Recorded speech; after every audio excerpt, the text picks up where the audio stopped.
just driving past where the counter protest is going to be on, and there's a guy getting interrupted by the cops because he's got his Australian flag there.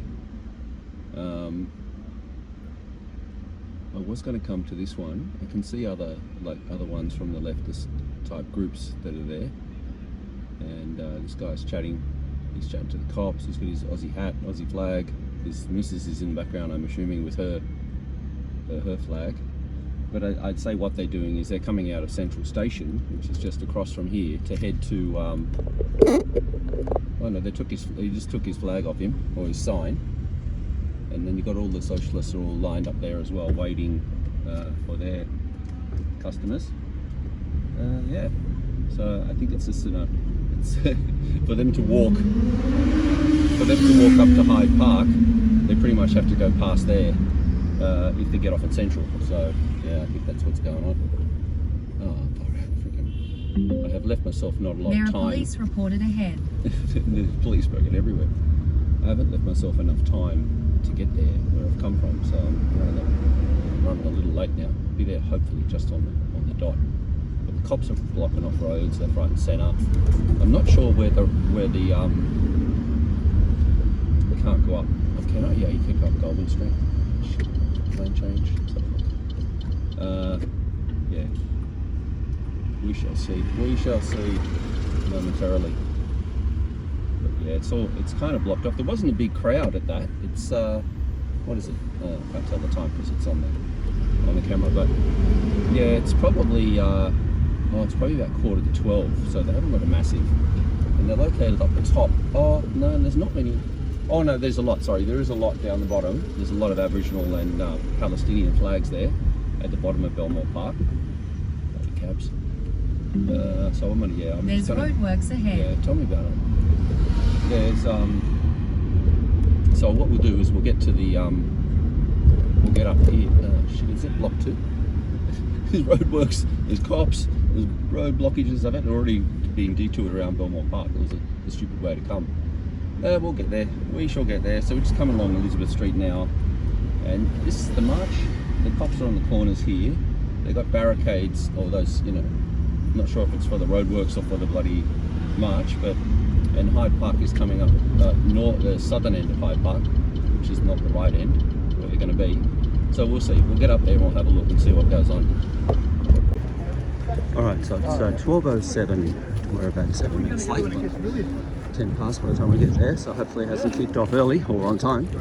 There's a few, just as you saw, coming along too. So this is Hyde Park and the march for Australia. Sorry, March for Australia. I just came past the counter rally down the bottom there at Belmore Park. And then looks like a good number of flags waving away in the distance there.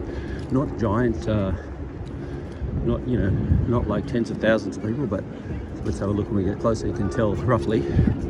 There was a good number down at I thought there was only a few where they saw the guy getting hassled for having his flag and his sign at the other end, near Eddie Avenue and Central Station, but the other end of Belmore Park where the speeches will be, there was a good number of people there too. Only got a sneaky view as they went past.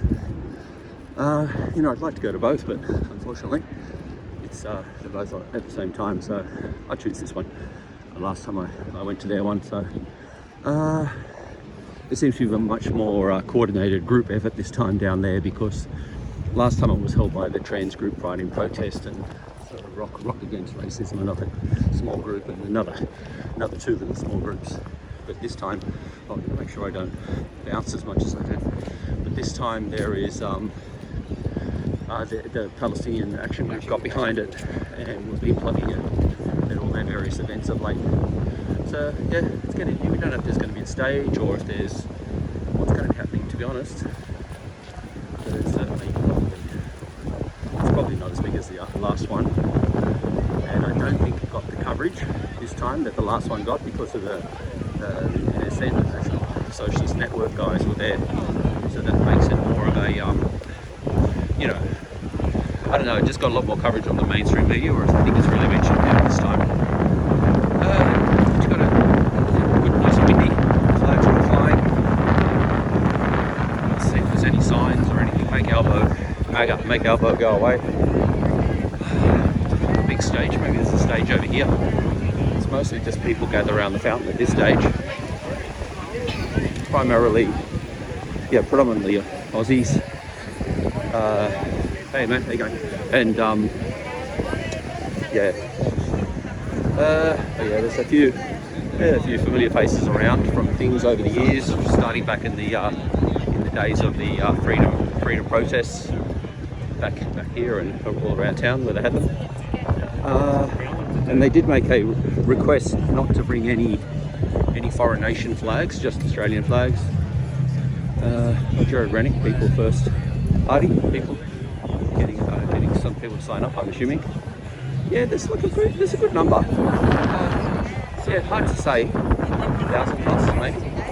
It's very hard. They haven't all kind of gathered into the one spot yet where they're going to be. There seems like a stage because I can see a cameraman head above everyone else. So we'll get down to the front as we like to do.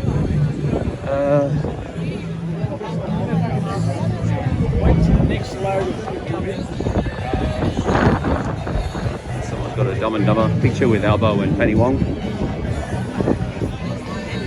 where's the stage going to be? Oh, here. So I wonder if they're going to allow us to get past the limitation of that section. But it's more of a it's a bit more set up than last time. There's Beck Freedom, who runs the show.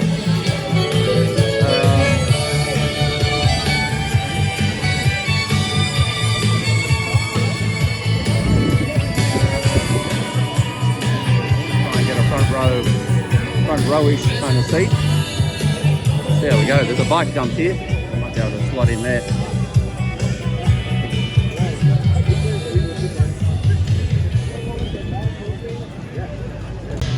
Alright, we managed to get down the front. A bit loud for the uni, but people are still flowing in. I'd say they're going to speak first, March 2nd this time, hopefully. So I'm not sure about the Palestinian group, what they'll do, but last time the cops had to, they're going to double up the resources, so I'd say they're marching first because there's a lot more cops there than here. So we shall see. Alright, well I'll shut up for a while till the speeches start. Coming! Now, we've still got a little bit of time before we march. 25 minutes. We're just going to keep letting everyone gather. Once again, like I said before, I want you to look at the person next to you. Say hi, find out their names, and start forming our communities. Community is how we are going to win this. Now, when we're marching, we'll all be marching directly opposite at the other exit. When we announce it, I'm going to need you guys to let Jesse and I and the police get up the front. So nobody trying to push through, nobody trying to start the march. The reason why we are starting at 12:45 is to make sure that all the roads are shut and to avoid the counter-protesters. We do not want to run into the counter-protesters. That's not what we're here for. We're not here for violence. We're here to march peacefully, but very loudly, and make some noise.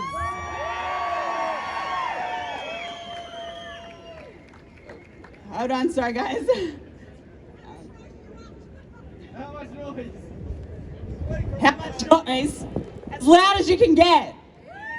We've got the list of chants that we put on the March for Australia page. If you've got them, make sure you've got them ready on your phone. Sorry guys, we're still, getting everything completely set up, sorry. Hold on one sec.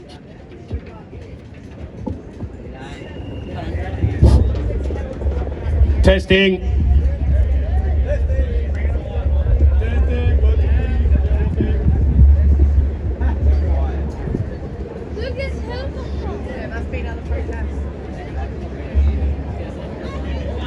Thing that we have been notified of is there are some people held up at Central Station. So if you guys are missing one of your friends that you were meant to be meeting here, please give them a call. Just check in on them and make sure they're all good. If they're not, come let me know and we'll organise for the police to go out and have a look around for them, all right?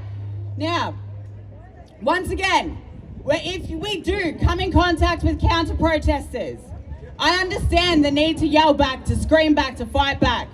That is only going to make the situation worse.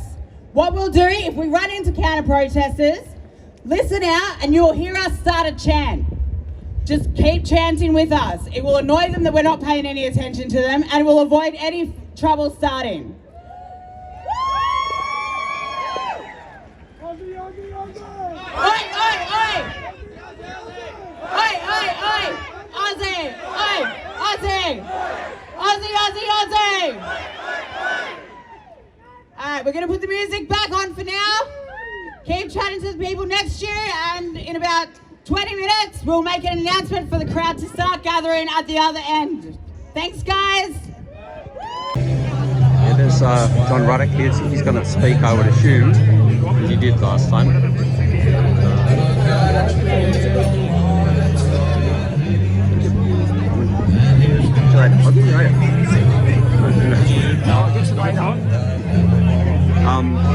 Yeah, just yeah, someone wanted to have a chat, but I got to get around and film. He's a Channel 7 guy, so there seems to be like a bit of media here. I'd say there'd be a lot of media at the other one. There was a bit of media put on the weekend about it. On the couple of days leading up, not much, but and reasonably biased, and you know, it is what it is. Okay, so we might head to the other side where they're going to start.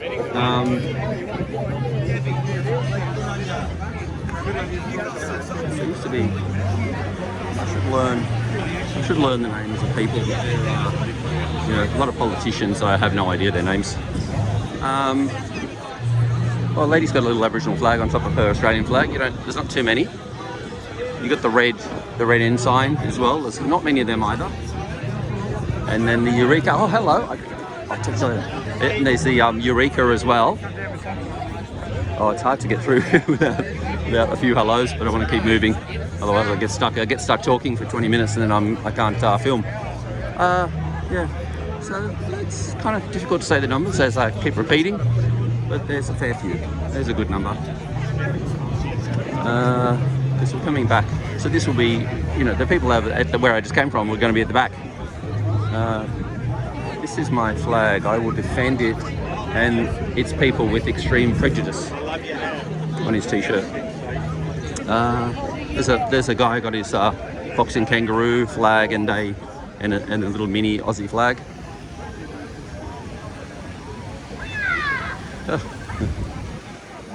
Back up towards the fountain now. So there's a few getting preempting and getting down the front, like she said. So it'll be a again, like I said in the beginning, the cops are. I picked it wrong. I thought the others would march first, but these guys are going to march first, and then the Palestinians will march second. And it's like I say, it's two different groups. You got completely. As I drove in, I think if I put the first video up, I came in from a different direction today. I'm getting rained on by the fountain, and normally you get the running of the gauntlet of the socialists here at the Palestine rallies, but they're all over at Central Station, and there was she just said there was problems, and I think it is that anyone with an Australian flag is pretty much, you can't go through, you can't walk up, and going via the park is kind of the direct route up here or up Elizabeth Street if you get off at Central. Yeah, all right, that's enough. There's a guy, Aussie tie, that's pretty cool. Yeah, lots of Australian shirts and Australian memorabilia type stuff, hats, and he's got an Australia face mask. Not too keen on that one, but anyway, it's his what he wants to do. I haven't seen anything of the NSN, the National Socialist Network, and I do believe I did see a post of theirs saying they will not be attending this one. They want to wait on, they didn't think it would be as big, and it's... Who's shooting for?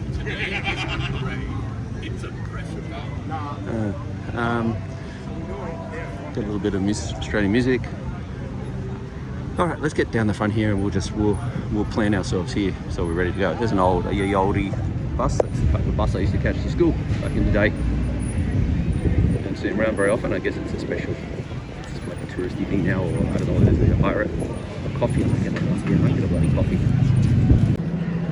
All right, it's slowly moving into place now. They've pulled a couple of cop cars up. They've got some barricades across the street.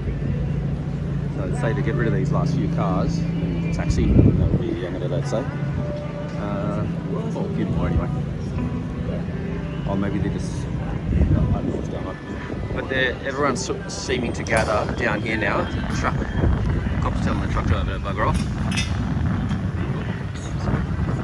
There's a guy giving me a dirty look as I'm just strolling across the road like it's closed already. Nearly got hit by a fucking Tesla.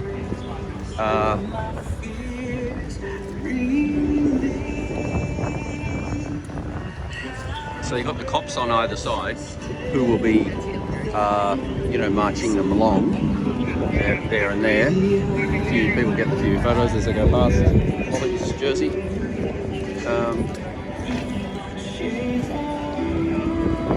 But they're waiting on the leaders to come down. Beck and the other guy whose name I've completely forgotten. Could turn ugly at any moment.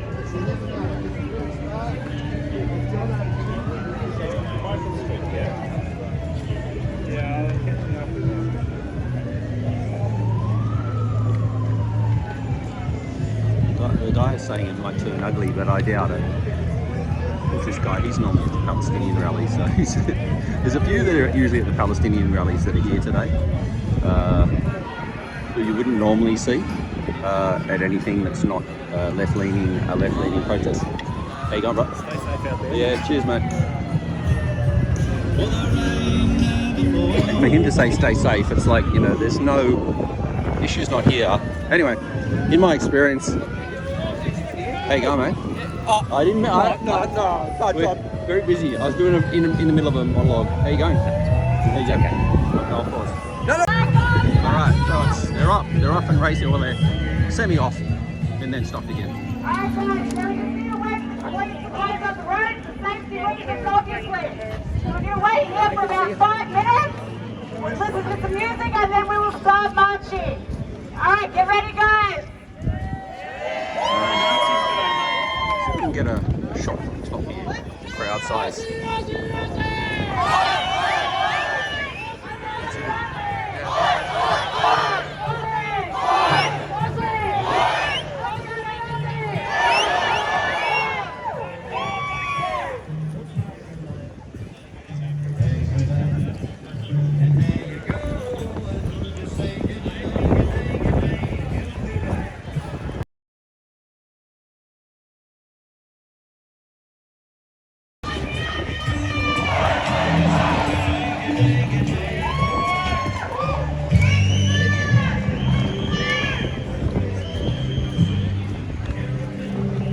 She said let's march, but obviously not.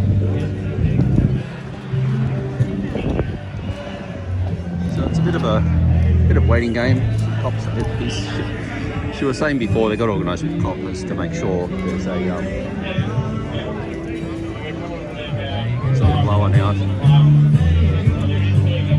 Here's the boss, Gary. We'll make sure it goes okay.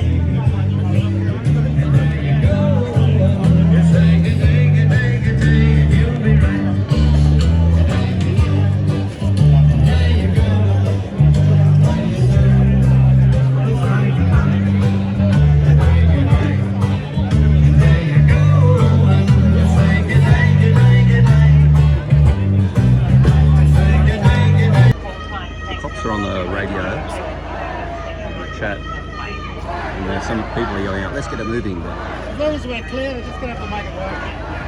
We're clear. like, we're clear. We got the nod. Let's go. He gives it a let go. Gary's up there. Tell them they're ready. Come back next week. I don't know what.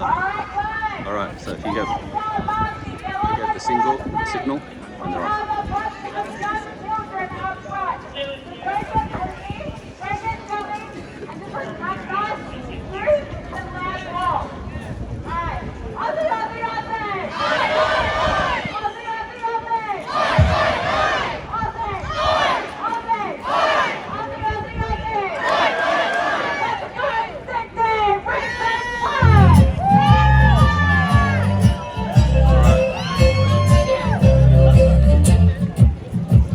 I've been around the world a couple of times and maybe more. Seen the sights, I've had the lights on every foreign shore. But then the mates will ask me the place that I adore. I tell them right, alright, what do we tell them?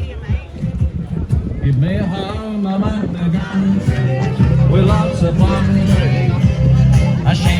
like a kangaroo, a clothesline out the back, veranda out the front, and an old rocking It's chair. only a minimal amount of You can media. see me in the kitchen, cooking up a roast. Or who he's with. Just you and me, a cup of tea. And later on we'll settle down and go out. They're heading down, they're going to head down here. Oh, I should have gotten myself upstairs. Bugger. Oh God, they have a bloody, they have a barricade here now. You can't even, you got to film through the barricade.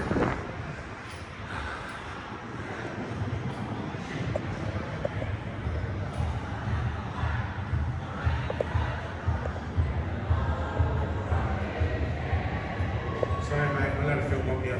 Yeah? Yeah. Just be a second. It's at least walking film. Don't stand here film, alright? Walking on the spot? No. I wouldn't. Alright, I'll wait. Just be a second, I'll head off.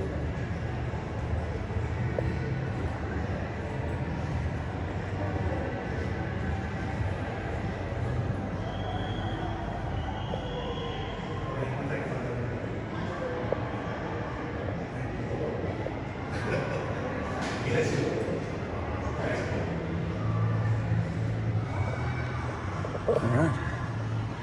Let's see, I'm heading through now.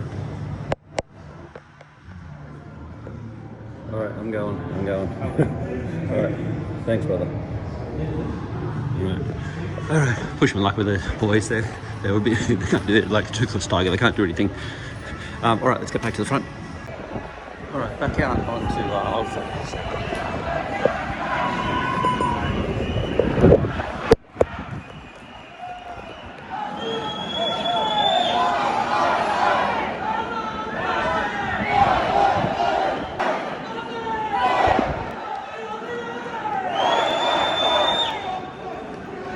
we're miles back now. Alright, so we're back. A few technical difficulties then with the gimbal. But just coming past Pitt Street Mall now. A few, they got a lot of bystanders. No, there's no one saying anything from either side at this stage. Like, I don't think. I'm gonna have to run to get up in front again.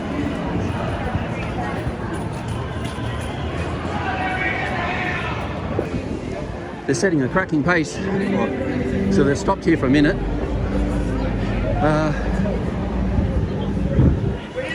I'm not sure of the route they're taking.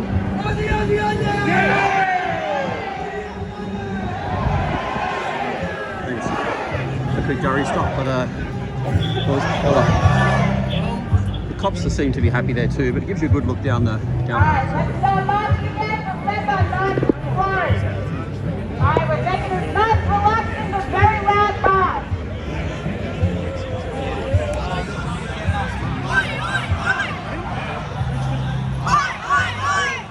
It's on the phone, on the top.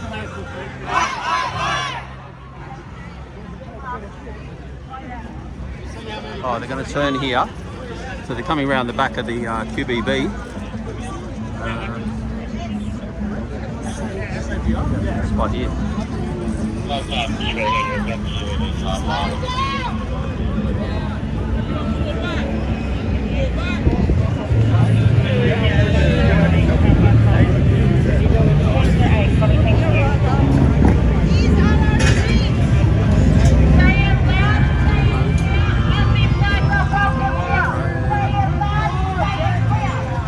That's the trick. Once you get caught, it's hard to get back out again.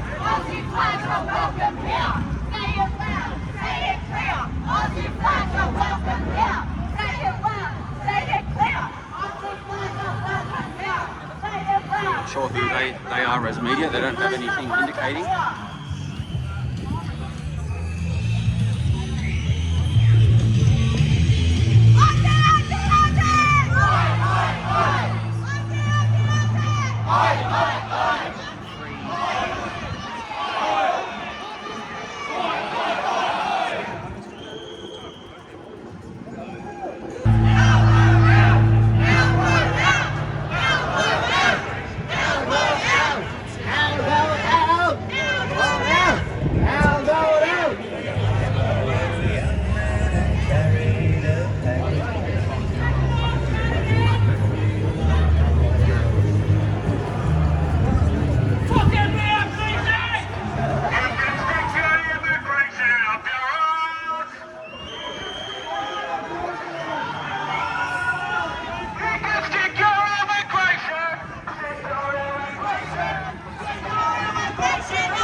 mostly very quiet. Just a few chants that he leads.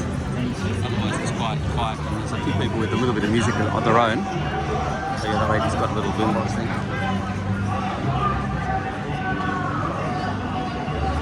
So we're coming down Park Street, I think, to Town Hall Station. And there's no way they're going to go anywhere near Belmont Park, so it'll be the cops have got it. You know, it's pretty much like the first one where they separated them. They were closer in distance that time, but they still separate them. Shut the gate! Shut the gate! Shut the gate! Shut the gate! Shut the gate! Shut the gate! Shut the gate! Shut the gate! Shut the gate! Shut the gate! Send them back! Send them back! Send them back! Send them back! Send them back! Elbows a traitor!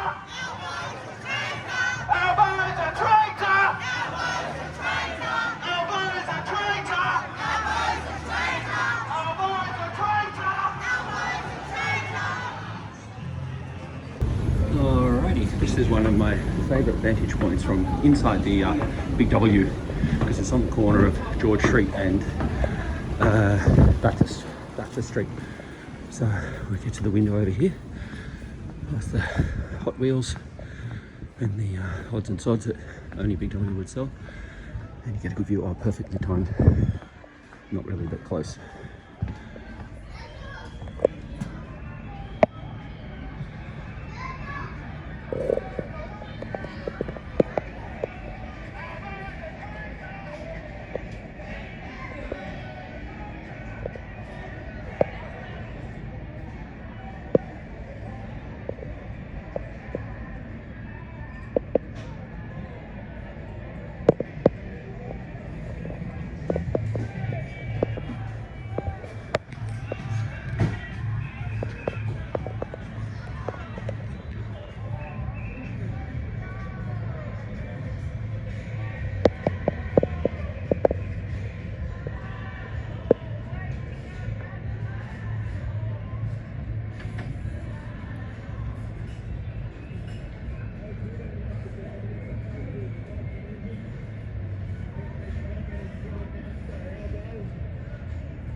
It's actually a fair bit bigger than I thought, and still going.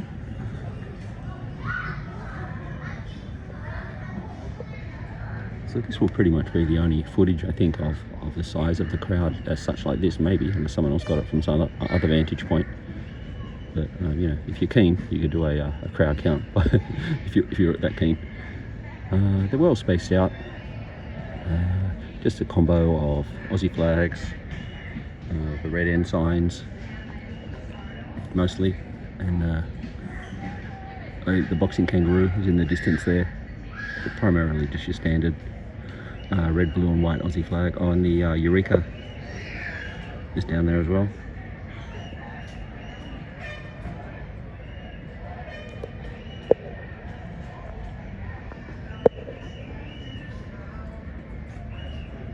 Still coming around the corner now.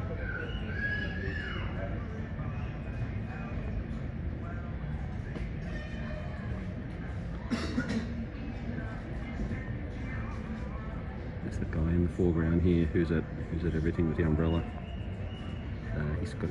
He's been standing on the town hall steps, you know, once a week I think for so many days, and for some reason I've never found out why.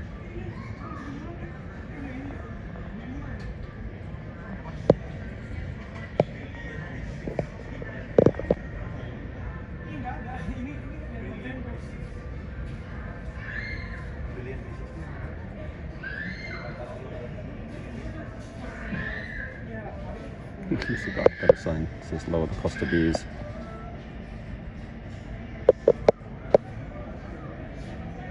Still coming.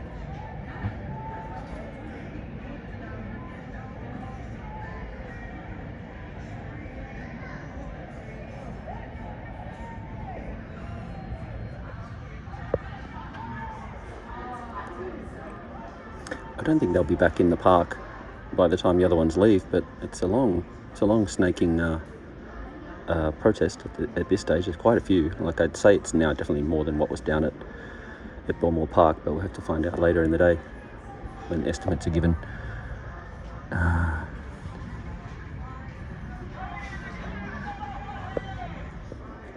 I know him. Yeah.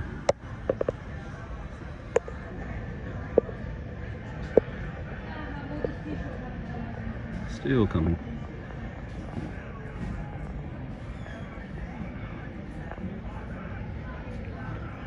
Yeah, it's a shame the you know, there's no NSN at all today that I've seen.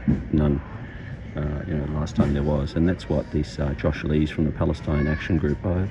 Maybe I'll find a couple of his clips and stick them in. But it's like he just demeans these Australian people by calling them far-right extremists and Nazis and racists, and on and on and on he goes about it. White supremacists, all these terms used to demean them.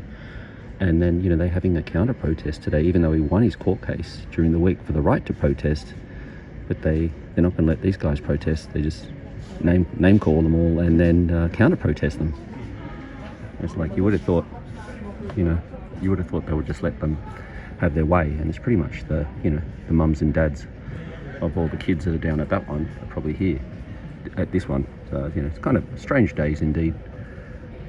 It's predominantly, you know, white Australians here today, I'll say, but there's definitely a different mix of races and ethnic, what do you say without saying nationalities or whatever. Here we go, that's the end, I think. Oh no, it's still going.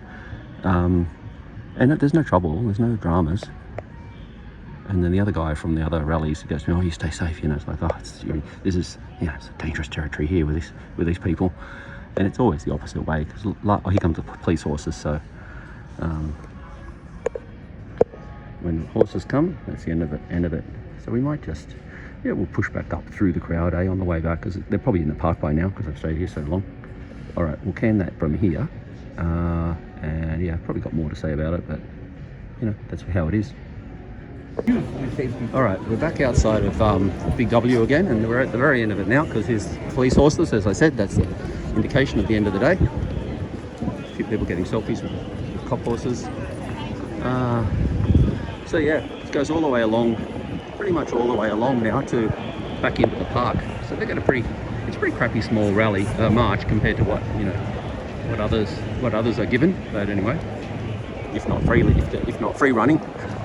So this is where I got to concentrate on not bouncing as I walk. It must be just my style of walking that makes the camera bounce. Maybe I keep my elbows too tight. Maybe I should stop ranting about irrelevant things. All right. So let's get a hurry on, and we can. It always bottlenecks there. Like last time, that's when I caught up with them when I went to the trans counter protest last time instead of the Palestinian counter protest this time. And once I got to that, they'd already marched by the time I got there. Anyway, so all right, let's head over there, see what's going on. Craig Kelly. It's Craig Kelly. Yeah, Craig Kelly, and then someone's yelling out, "Arrest him!" in the background. I think we've for a long period of time. It's just another example of why the ABC should be defunded in this country. Why should Australian taxpayers, hard-working Australians who go to work every day, that never watch the ABC, that don't care for the propaganda that they put out, why should their tax dollars go to pay for that? Let them fund it themselves. Alright, so we'll catch that later. I'll message the guy that's one of the people that's there with them and find out where that footage is. We might add that in too. All these things we might do, and as everyone knows, none of it will get done, but we might. Lost my hat. It's getting blowy. Oh, another hat gone.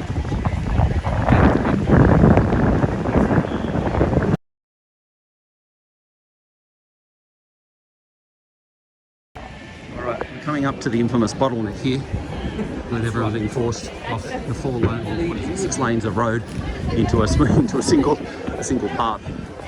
But so I'd say the rest are back, already back by now. See what I mean? It's like the cops will flank everyone in, and this guy's got several dogs with him. Yeah.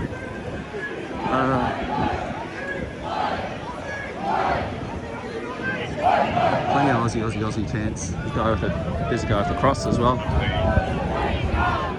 Mainstream media catching them here. It's a good point. It is a good point to get to, because you are pretty much they're stuck in the middle. You get a skywriting as well today. Marry me. Someone's getting a proposal out of it. Cross got tangled in the flag. Couple of old palings. Oh, someone's talking over there. Guy in a high vis. This guy's got stop mass migration. Marry Me is almost done. Good day for it today. Normally they walked away.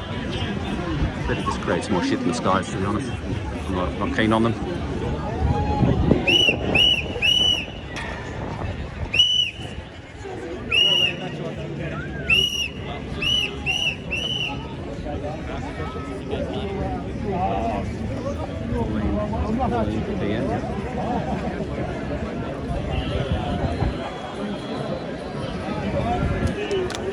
Like a pirate symbol flag. It's kind of the probably getting close to the end of it. Trying to squeeze into the bottleneck here, where they have to go around both the signs. Actually, might go in the middle there as well.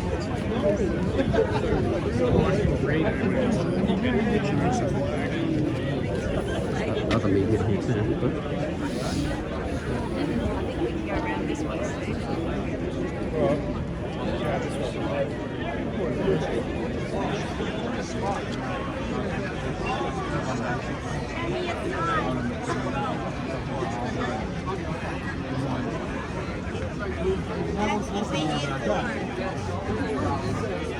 It's not really much of a shot going this way because you can't really see. Just don't bring them by the thousands, just for fun.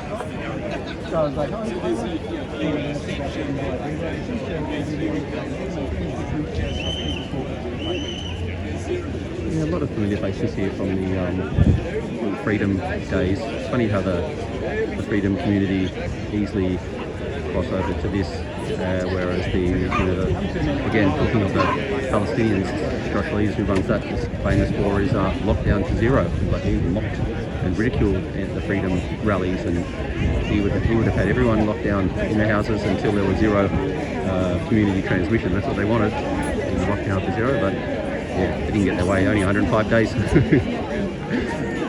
And of course, as a socialist, it's a socialist thing. Everyone gets money. You just get paid. Go and work it out. I heard someone yelling "traitor." Alright, we just might as well stay here and wait for the end of these guys to come in, and then we'll head into where the speeches will be, and try and get a good spot up the front. It's going to be tricky now because I'm right at the bloody back. But anyway, we'll always manage it. Let's go!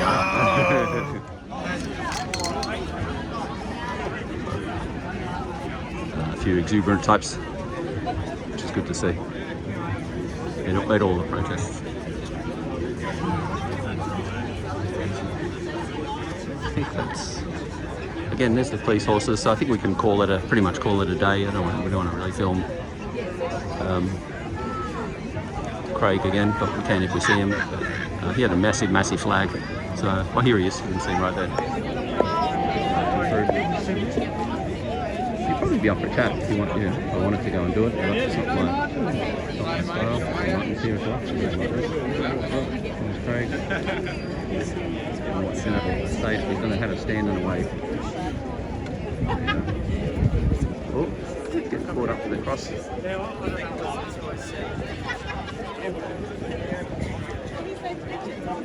Big flag. He's got the biggest mega flag. Needs a bit of wind. He's posing anyway for it. The wind's dropped off.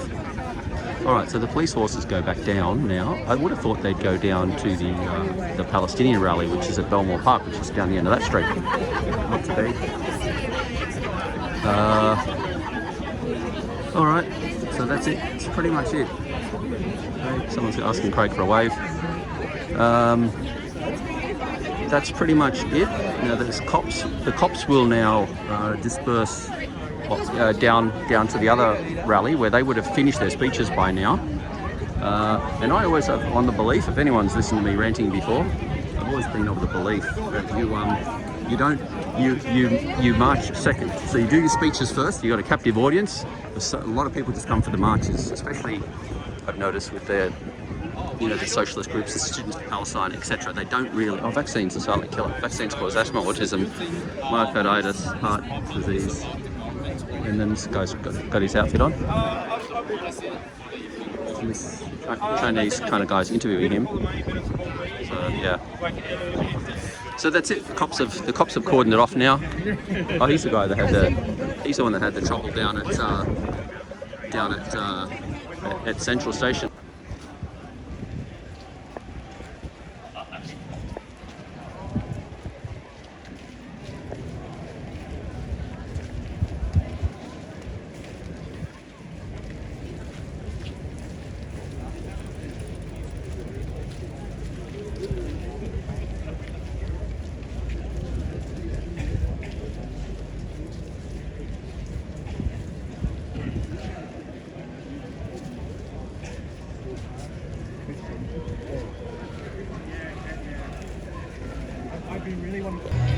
Alright, we're back at St Mary's again. I probably won't be able to get my good position I had in the beginning. We'll try, we always try. We generally succeed, so let's see how we go today. There's an old broken bike down there that I want to sit on, right in front, if I can get there. Let's do it, if not, there's a bloody great big fence. Just another announcement, guys. Can all our designated speakers come down to the front, right-hand corner of the stage, please? Alright, well we made it. I just jumped the fence, came down the front here. There seems to be only one legal videographer here, but he shook my hand, so it seems alright. Hopefully we won't get any flags in the way, and we'll sit tight till the speeches start, which looks like it's going to be soon. He's coming up to the stage now.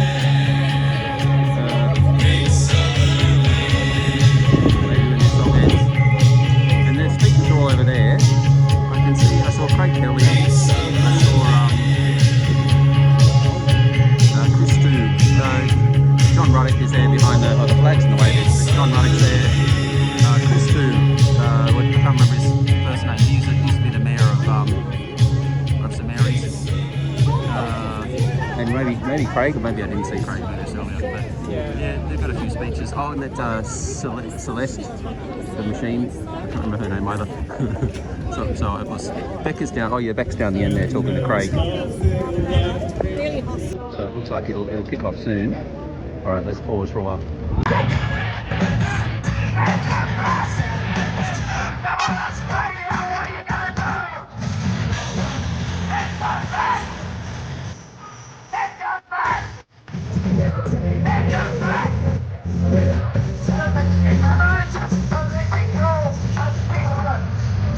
Just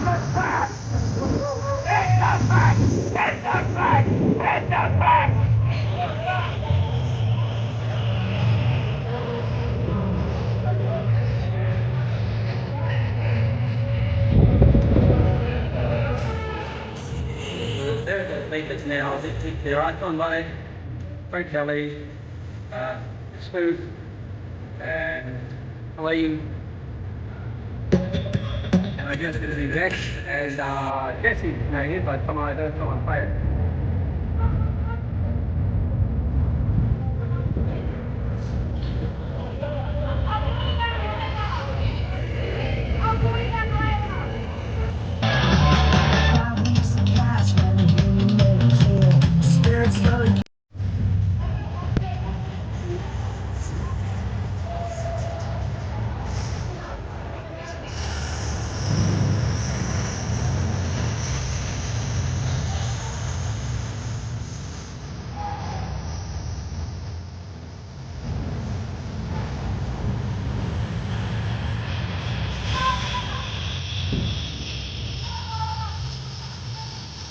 Hello everyone, welcome to March for Australia Sydney 2.0. Thank you so much to everyone for turning out once again. It's an absolute honour and a privilege to stand here with my fellow Australians and MC in an event like this.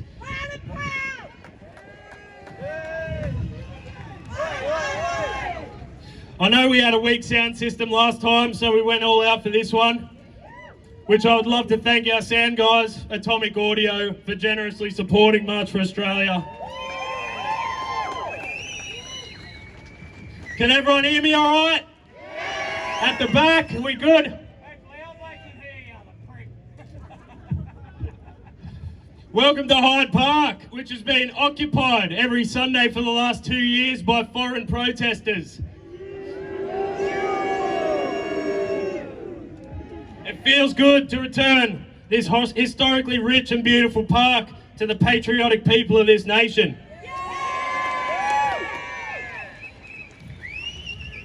I'm going to give my speech and then we'll go straight to our great list of speakers that we have organised for today, so I'll try and get through mine as quick as possible.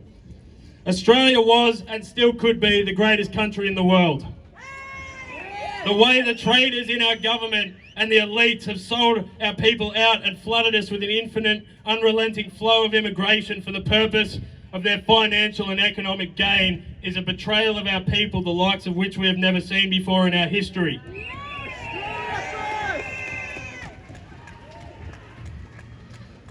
Politicians keep talking about social cohesion, yet true social cohesion comes naturally when there is a common heritage and a clear established national identity.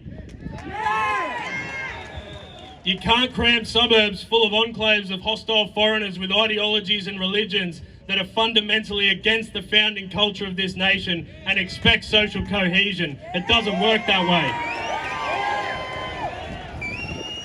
What makes a nation great is the people in it. Australia has always been globally known and renowned for its people and our culture. Culture flows downstream from race and heritage. When you add countless hordes of ethnic foreigners, it completely strips that nation of its culture, heritage and identity. It has never been more important than it is right now to reclaim and fight for Australia's identity. Our Anglo-European ancestors settled this nation, built this nation and passed this great nation on to us, their descendants. They did it for us so we could live in the greatest country on earth. They didn't do it so that we could be disenfranchised in our own suburbs and pushed out of electorates with hordes of imported voter blocks. They didn't do it so we could be minorities in our school classrooms or have to compete in the workforce and housing market against infinity immigrants. They didn't do it so our shopping centres would be filled with foreign machete gangs. And they didn't do it so our neighbourhoods could be terrorised by violent foreign thugs committing carjackings, breaking and enterings, and far worse than that. When you import the third world, you become the third world.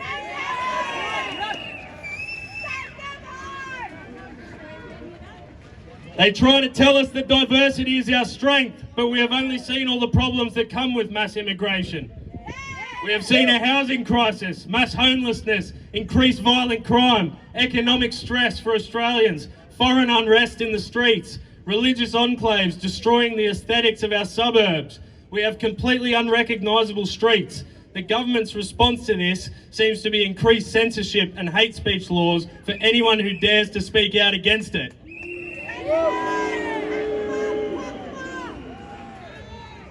It begs the question, what exactly are the benefits of diversity? Is it worth it to completely change the fabric of this entire nation permanently just for some exotic foreign food? Is it worth it just for an artificial boost in GDP numbers? It is proven now, beyond a shadow of a doubt, this experiment has run its course and the results are in. Mass immigration has failed. We are bringing in hundreds of thousands of unvetted, often hostile and unwilling to participate in traditional Australian society per year with no end in sight. We are seeing our culture eroded and we are seeing crime rates rise at levels we have never seen before. Mass immigration has failed and we need to have a serious conversation about deportation of criminal immigrants and remigration of hostile, un-Australian or foreign subversive immigrants. Send them back and shut the gate! Shut the gate to hell! It's time to protect our own, it's time to make our streets safe, and it's time to protect our women and children. Amen. Make no mistake, this is part of a larger agenda to completely destroy our people and our homelands. It is happening in every white nation. When you look at the statistics of birth rates, the global percentages of population of white people, the United Nations Replacement Migration Report, and the constant anti-white rhetoric we see from mainstream society and mainstream media, it is clear that we are under attack as a people, and it's time to start being proud of who we are and standing up against this heinous agenda and the betrayal of our people before it's too late. It is time to fight back. Many other nations and cultures around the world take pride in their heritage, and that's not seen as taboo in any way. But for some reason, being proud of white European Australian heritage is not allowed. Or they say there is no such thing as white heritage. Yes, people have been saying that. Many Australians have been completely brainwashed by this hateful and self-deprecating ideology, and we need to overcome this by overpowering these weak traitors with our powerful displays of Aussie pride. We must be proud of who we are as Australians and be proud of what our ancestors built. We must tell this traitorous government that Australians have had enough of being treated like second-class citizens. This is our country.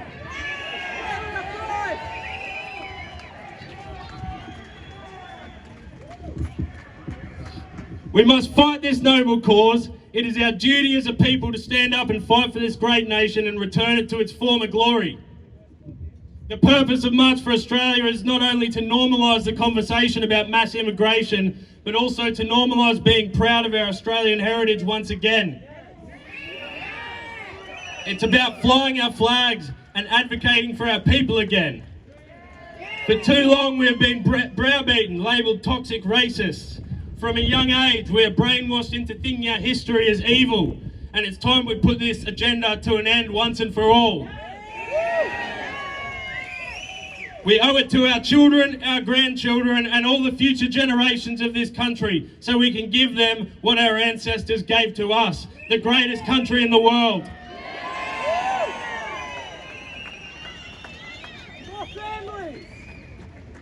Thank you again for everyone involved in the March for Australia organisation team, and thank you everyone for coming.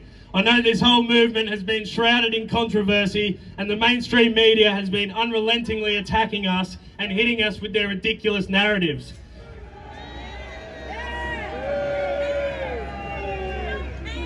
We have tried to keep it real, remain unapologetic and stand strong against these bastards. It is an absolute credit to everyone here for turning up to March for Australia. Thank you everyone so much. So good. Aussie, Aussie, Aussie! Aussie, Aussie, Aussie! Aussie! Aussie! Aussie, Aussie, Aussie! All right, let's go to our speakers. Thanks, mate. First speaker we have is Miss Beck Freedom, National Organiser and Sydney Co-Organiser for March for Australia.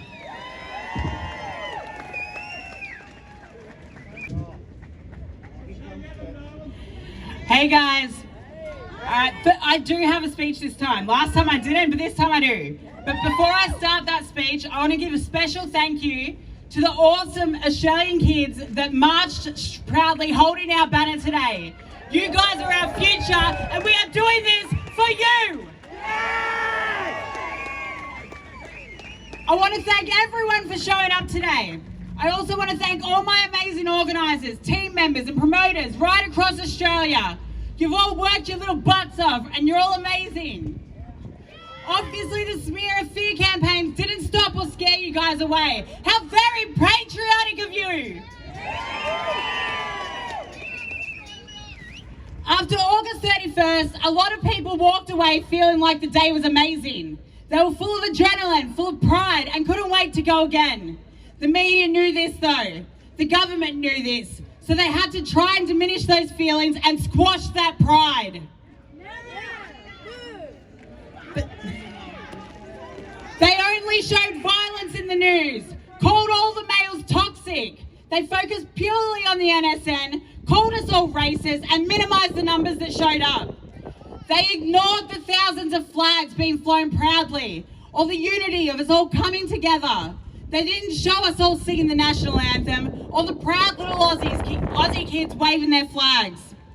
I think this was a bit of a wake-up call for some of you first-timers that attended. You realised the media lies.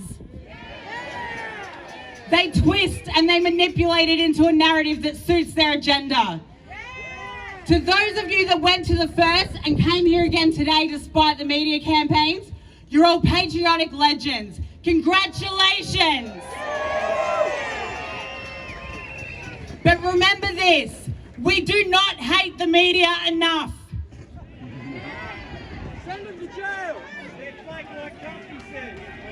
However, what I will say is there are a few good ones here today, and to those ones we do appreciate you. We're not going to shitbag you all. Some of you are good and those ones we appreciate. So keep it honest, guys. The left asks, what did you even achieve? As much as I'd love for our marches to end mass immigration, realistically it will not happen unless we see millions on the streets.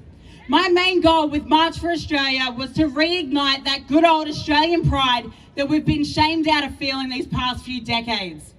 My goal was to get people speaking about the problems we are seeing in Australia in terms of mass immigration, the negative side effects and the impacts on Australians.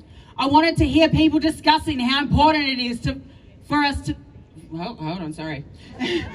fight to keep our national identity, to protect our way of life and to be proud of our Anglo-Saxon and European heritage and culture.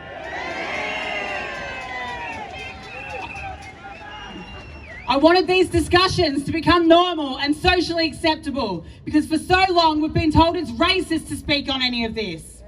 Far out, I got called racist because I used the word white to explain what Australian heritage is. People seem to forget that the first settlers were white. Captain Cook and Sir Joseph Banks were both white. Therefore, our Australian heritage could be referred to as white without being shamed for using the correct description of the colour of their skin. We should not be ashamed of our Australian history. Our marches have made these topics more common. Damn straight! I wanted the government to hear our concerns, and they did. Parliament and politicians have been buzzing with discussions about mass immigration, immigration in general, and even remigration. It hasn't all been positive though. Just this past week, a motion was moved in New South Wales Parliament to condemn myself and March for Australia.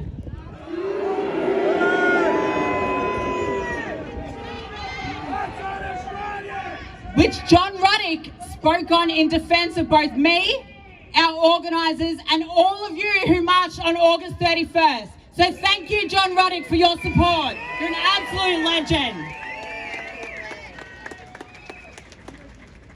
Labor's Cameron Murphy pulled out all the stops. He lied, he misquoted me and took me out of context. He basically called you all Nazis by association, said the march was fascism dressed up as patriotism, picked on you all for draping our Australian flags proudly over your shoulders. But why are we surprised? The Labor Party doesn't exactly scream patriotism, although they've got no problem constantly siding with the extreme far left whilst labelling the everyday concerned Australian a far-right extremist. Remember this when it's time to cast your vote next. Of course, the Labor government is so quick to condemn us. They are the ones bringing in the large number of immigrant, refugees and visa holders into Australia. They are the ones ignoring the concerns of the Australian people. They are ignoring the homeless families living on the streets, ignoring the Australians losing their well-paying jobs just to be replaced with cheaper immigrant workers. But worst of all, they are ignoring the concerns of safety due to high levels of immigrant crimes taking over our streets. Gang violence, machete crimes, rape, home invasions, the list is endless. Protect our women and children. The people committing these crimes came here for a better life, but instead they've chosen to treat Australia the same as their former home. What was that quote Jesse said earlier? Oh, that's right. Import the third world, become the third world. These criminals should be instantly deported with the first offence committed. We have the laws in place to be able to do so. If they receive a sentence of 12 months, they are meant to be deported. The problem is our courts would rather give them light sentences, give them bail, allow them back on the streets to recommit. We saw this happen recently in Melbourne with the Northland Shopping Centre machete fight that took place while several of them were out on bail. One was given bail again, then he was part of the group that ended up cutting 2 children's hands off, which resulted in their death. Had he been deported after his first crime, those children would still be alive today. Australia needs to deport immigrant criminals without hesitation after the first time is committed. We need to send them back. Send them back. Send them back. Send them back. Send them back. Send them back. Send them back. Send them back. Send them back. Send them back. Send them back. Send them back. Send them back.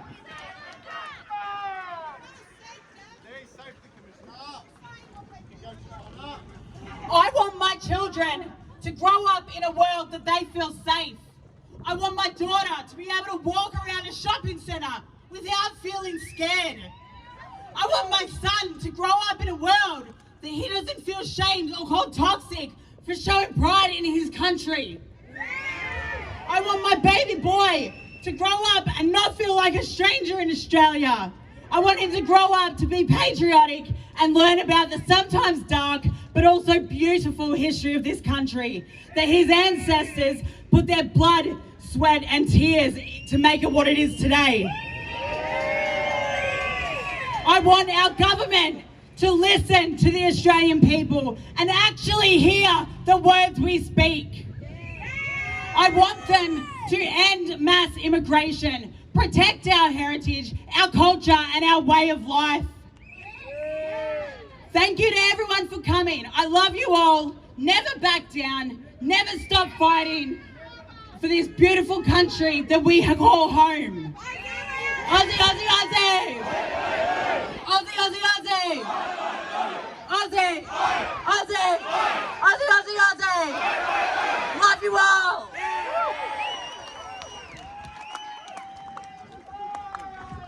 Thanks, Beck. That's the national organiser for March for Australia. She's put lots of time and effort and blood, sweat and tears into this. So give her another round of applause, guys.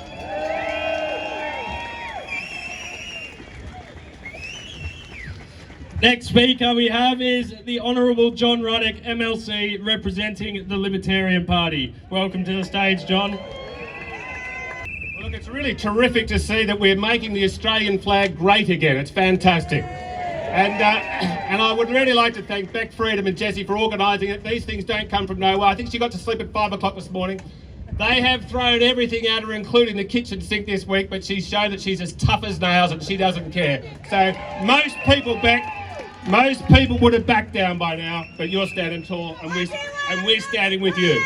Now, I'm here because I believe that the three most important issues facing Australia, facing any country, are this, in this order: immigration, immigration, and immigration. And I'll tell you why. I'll tell you what immigration's like. Imagine if you're having a party, you're having a house party. Your friends come around, your family come around, everyone's having a good time. People hear about it, more people come around, everyone's having a good time. Such a good time that people that you do not know and that may not fit into the party that well start crashing it. They wreck the party. What was once a great party is now an unhappy party. Now, the thing about why I say immigration is the most important issue is because, look, if taxes are too high, well, that's not good, but we can reduce them. Regulations are too high, we can reduce them. If we've got involved in a stupid war, we can get out of the war. Now, with immigration, it's very, very hard to reverse a bad immigration policy. Look what's happening in Western Europe and Scandinavia right now, and England. And you know, these trends, Australia's usually 5 to 10 years behind. We have to strive to prevent that happening in this country. Now, you know, the funny thing is, I read in the media somewhere this week that this was actually a Nazi rally. That's what I read. Now, I was sceptical of that, and I've talked to a lot of people today. You seem like the happiest, nicest people I've met in many, many years. So, but I would like to do a test. If you are here and you're not a Nazi, can you please put up your hand? Now, you better put up your left hand, not your right hand. Now, that's pretty much everybody. That's pretty much everybody here is not a Nazi. So they are, what that means is, we were lied to in the media. But we were lied to. They want to badmouth this movement because they can see that it's catching on. Now, the last thing I'll say is, you know, these politicians, the thing that runs their life more than anything else is the polls. That's all they care about, is the polls. They'll say anything if the polls say it. Well, the good news is the polls are on our side. The Lowy Institute, big left-wing globalist think tank, they put out a poll a few months ago. They said, ask people what they think about immigration. 53%, according to the Lowy Institute, said, yeah, we've got too much immigration. That's pretty good. The Guardian is probably the most left-wing media outlet in this country. They put a poll out recently. Same result, 53% of Australians say, yeah, too much immigration. And then just recently, like a week after the last rally, the Sydney Morning Herald, you know, another right-wing outlet, they said, yeah, boo the Sydney Morning Herald, but they did publish this poll. They said 49% of Australians say we've got too much immigration. 27%, big gap, 27% said, it's about right. 5% said we don't have enough. Okay, that's the crazies who want to wreck the joint. Now, but very interestingly, 19% told the pollster, oh, I don't know, Mr. Pollster. I just don't know what I think about immigration. Now, they're lying. They're shy. They're cowards, right? Now, in many cases, it's understandable. You work for one of these big corporations, they'll sack you like that. But the thing is, of that 19%, I believe clearly more than half of them would have privately said, yes, I think there's too much immigration. So my point is, we are representing the majority of Australians. And so thank you for being here. Now, I know this is, the March for Australia doesn't have a set policy. Okay, so this is my personal policy. I believe what we should do with immigration is a 5-year pause, where we basically let no one in. But I don't want you to think, well, these ladies say 10. Have I got 15 over here? 15. Okay, no. Let's start with 5. But it's not back to business as normal after the pause. We want a massive reset. We want to have a debate in meetings like this, and social media, in Parliament, in our opinion pages. Have a sober debate about what's best for the next 50 years. And then at the end of that 5 years, and that 5 years of a civilised debate, we have a national vote. Nothing affects the people more than immigration. We put up 4 or 5 different plans, and we see what the people think. And you know what I reckon they'll vote for? I reckon they'll vote for what you guys stand for. Thanks so much for being here. Maintain the rage.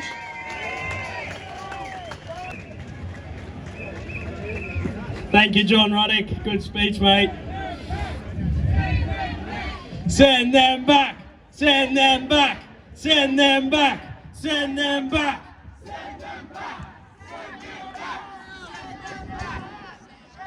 All right, next speaker, we have social media personality, Mad Unit AU. Welcome to the stage, mate.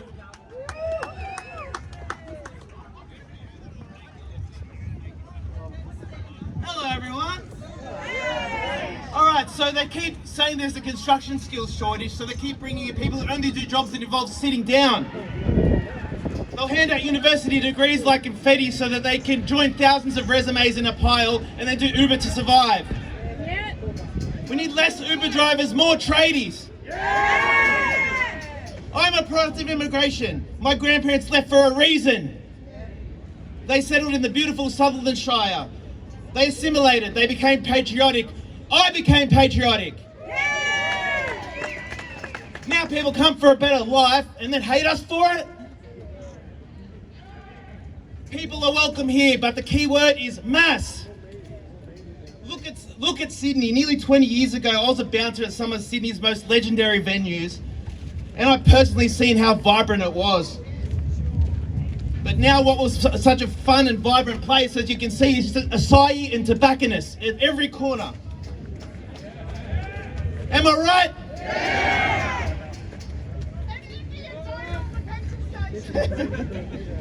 We used to be proud. We used to be a proud people. We used to be tough. We traded courage for compliance. We traded freedom for comfort. Every decision they make hurts the people who actually keep this country alive. The politicians don't live under the rules they create. We do. It's the same story that destroyed Britain, a once great empire rotting from within. They abandoned their values, their traditions, their identity, and now we're walking down the same path. 100%. The real agenda at play, the biggest story, is wages low, prices high. And they're replacing us with obedient slaves who won't notice their corruption. This is a controlled demolition of Western society on purpose. They want to destroy our way of life so they can steal more money and gain more power. But people will argue over a football team, but when it comes to standing up for their country, their freedom, their rights, silence. But you people here are the exception. If we don't snap out of this, everything that we love, the Australia that we once loved, will be gone. And I never thought I'd see the day that standing up for our own country would make us the bad guys. I really didn't know. But I just wanted to say a massive thank you to the police. I want to say a massive thank you to Beck Freedom and the organisers. But don't forget, stand up, speak up. Cheers, Mad Unit. That's good, mate. All right, next speaker, we have social media personality renowned for defeating the E-Safety Commissioner in court. Welcome Celine Against the Machine to the stage. Hello, Sydney. Thank you all for being here today, and thank you, Beck, and thank you, Jessie, for letting me speak. My online name is Celine Against the Machine. I'm a mother and a very proud Australian. I wanted to speak today as the topic of mass immigration is something I care deeply about for a number of reasons. I love this country.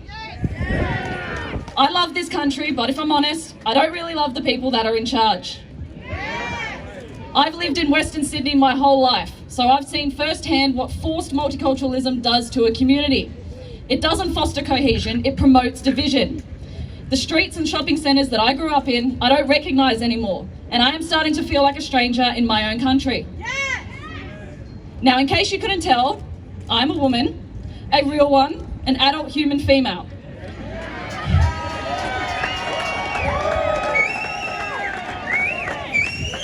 I have an 8-month-old daughter, and she means everything to me.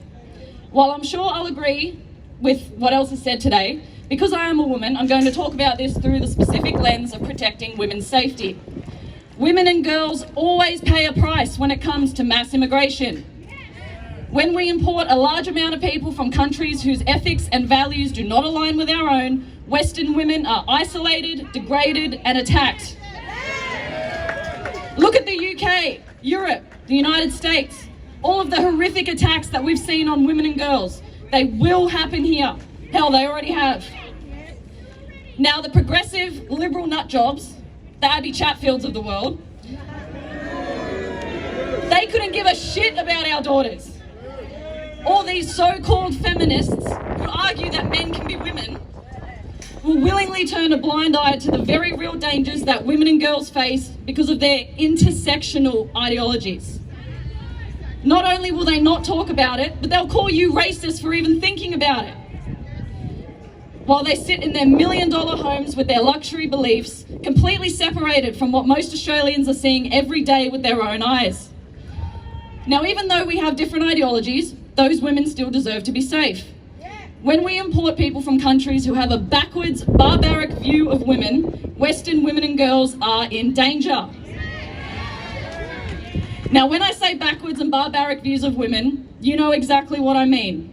I don't want to speak for everyone here, but in my opinion, if your culture includes covering your women head to toe so your men don't assault them, I don't want it here.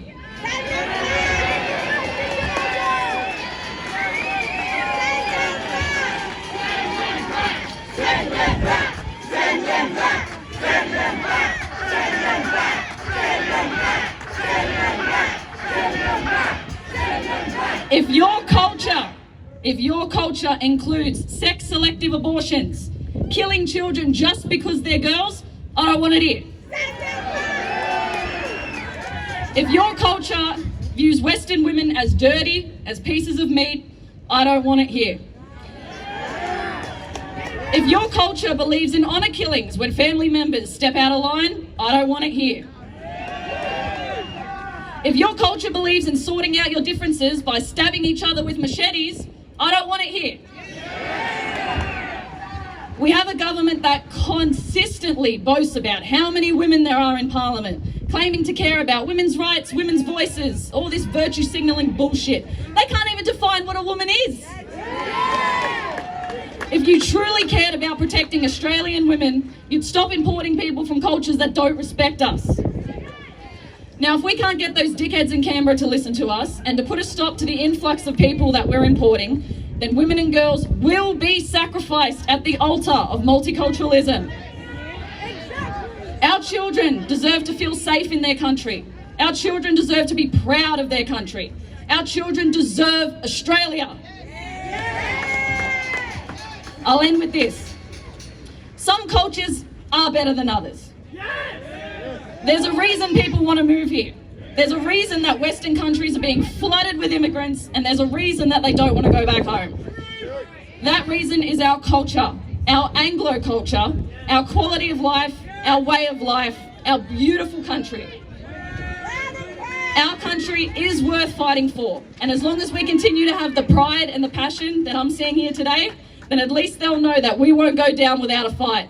Thank you all. God bless.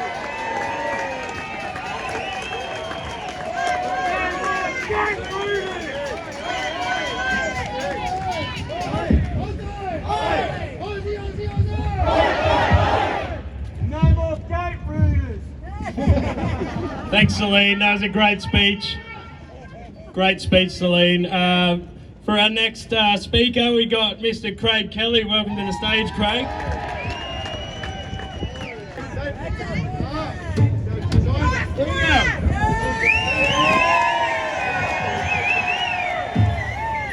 We're here today for a few reasons. Firstly, because we are proud of our great Australian flag. We are proud of our nation, Australia. And we are proud of our country's history. But I'll tell you what, we are damn shamed about the government that we have in Canberra. Now let's just do the mathematics, the simple mathematics. The first term of the Albanese government, he's imported a net number of 1.4 million new people into this country. 1.4 million. If we go back before the Sydney Olympics, that is 15 years worth of migration crammed into just 3 years. And what are the adverse consequences? We see families living in their cars. We see Australians living under bridges. We see the price of rents through the roof, where the rent today, the average cost of your rent as a percentage of your wage, has never been higher in our nation's history. And the great Australian dream of home ownership, the chance that a young Australian can own part of the land that he was born in, has been extinguished by the Albanese government. So we are saying, as John Ruddick said, we want a massive cut in the number of migrants coming to this country, because you cannot bring 1.4 million people in 3 years. It's not just the housing, it's also the dams, it's the hospitals, it's the public transport network, it is the entire infrastructure. The Albanese government has this nation going backwards, and we're going to get out there and fight against it and keep speaking about against this every single day up until the next election, because we cannot have another 3 years of Anthony Albanese as the Prime Minister of this country. Thank you.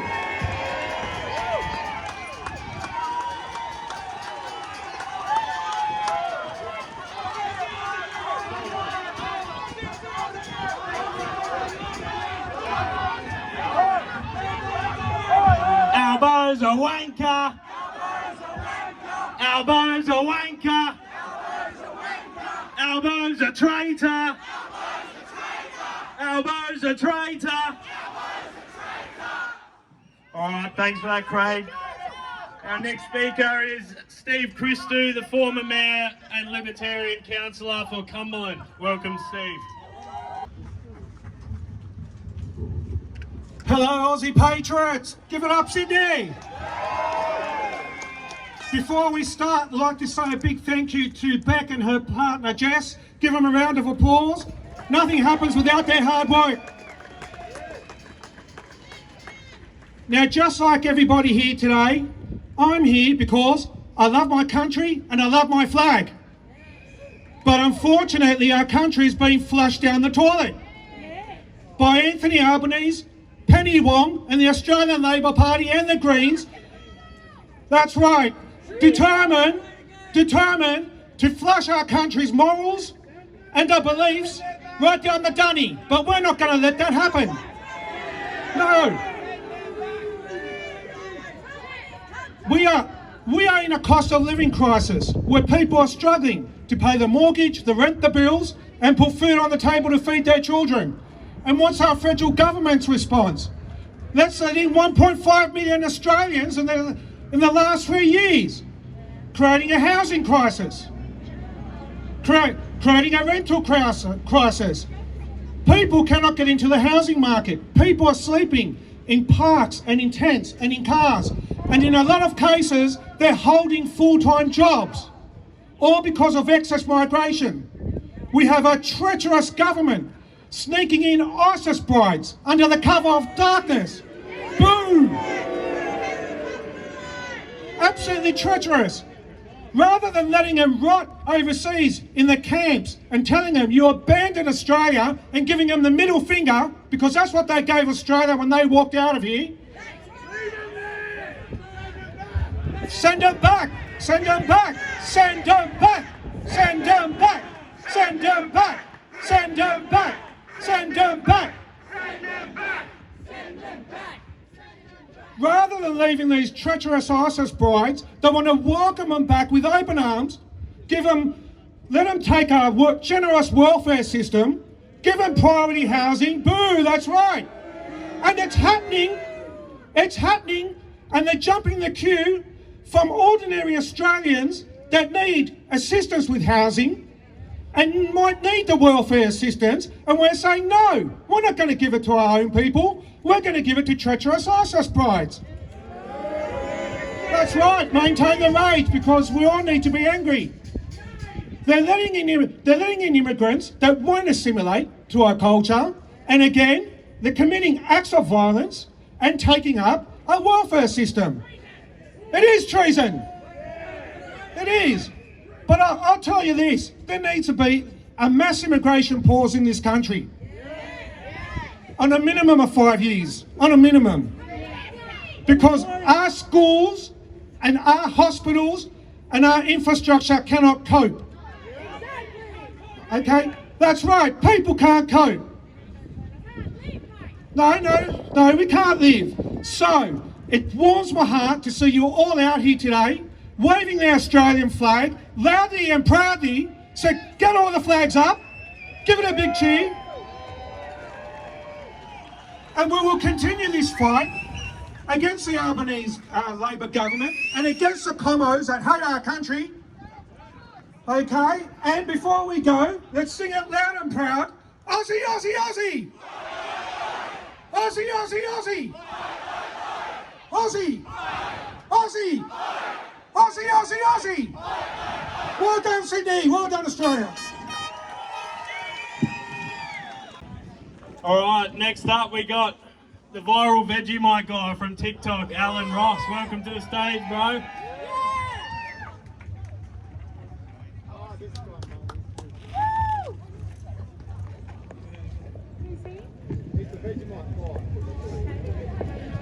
To my fellow Australians, I am Alan Ross, also known as the Vegemite guy, who went viral on social media platforms, including TikTok, for smearing Vegemite on my face to help promote these events and rally our Australian troops. Who out there seen my videos? Yeah, nice work, thank you. I am here today as a tax-paying, law-abiding, proud Australian citizen to march for Australia in defiance of mass immigration plaguing our country. I am speaking up when others stay silent. I am doing what our politicians won't, and I know I am not alone. This crowd speaks volumes. I have been called every name under the sun, including racist, which has been used so much it's now lost its meaning. I am all for reality, and I will not be silenced. My great-grandfather spilled blood and determination in World War I to protect this flag and our way of life, and I will not allow his memory and his ultimate sacrifice to be lost in vain. I will fly my flag high and march for Australia for as long as it takes to make positive change for ourselves and our future generations to follow. Our children depend on us for a safe future. This is our country. This is our home. And enough is enough. We will continue to unite in a sea of blue until our message is heard loud and clear that mass immigration must be halted. Our country is being run like a bad business, wasteful, unaccountable, and blind to everyday Australians. We must continue to unite as strength in numbers will demand leadership that puts Australians first. Accountability over excuses, results over rhetoric. This is a true grassroots movement powered by belief in our country, belief that Australians deserve better. In the famous words of our great John Farnham, we have the chance to turn the pages over. We are not going to sit in silence. We are not going to live in fear. You're the voice. You and you and you and you and you. So let's make a noise and make it clear. This agenda is hurting everyday Australians with services stretched and families under pressure.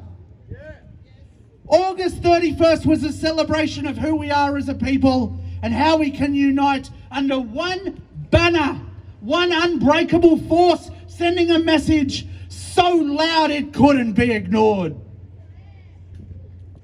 After the August 31st protest, There has been a shift in the Australian collective energy.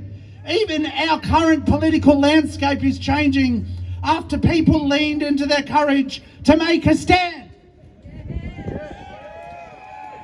Parliamentarians such as Pauline Hanson has warned immigration numbers are out of control for 30 years.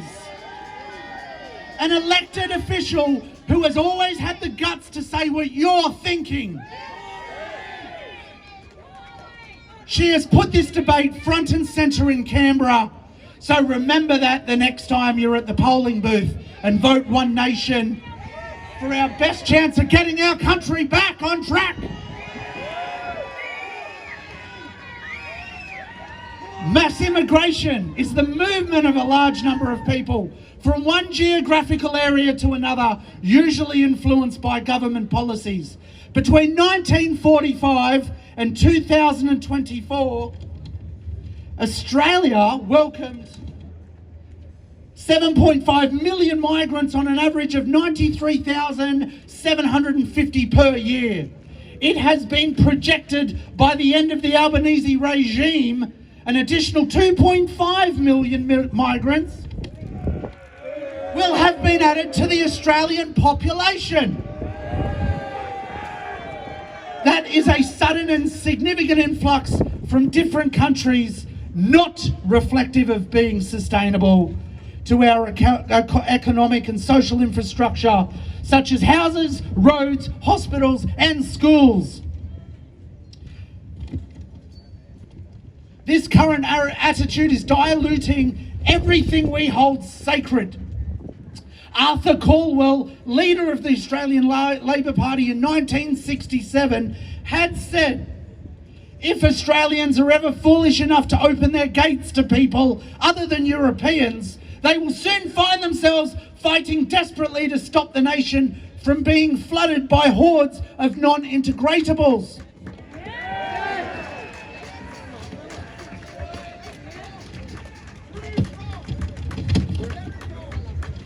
Now that was spoken by a representative of the same party in power today. And they have a much more opposing and damaging attitude. This is the same party who used to be spelt Labour as Labour, but have dropped the U because they don't care about you. They just care about themselves and greasing up with socialist ideologies, corruption and mass immigration to help buy votes at the next election. How's that for a fair and just democracy? Crime is out of control by demographics of repeat offenders of foreign descent, from the social and organised syndicates to the apex gangs in Melbourne. Retail workers are being held at knife point at their place of work. Families are being terrorised in their own homes. Bail laws provoke reoffending and a disregard for the rules. Do I need to even mention the Northland Shopping Centre incident? I think it's already been mentioned here again today.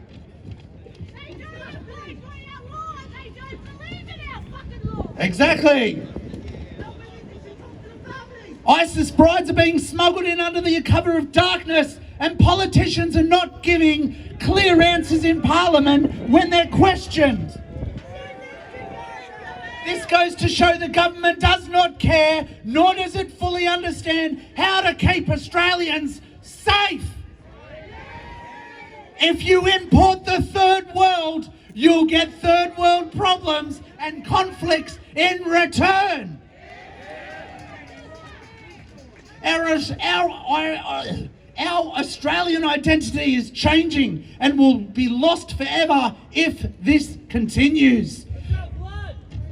Not assimilating with our country's morals and values, our language and our history is not multiculturalism. It is replacement of one culture with another. Have a look at what's occurring in Britain. It's too late for them now. It's too saturated with foreign immigrants who have pushed their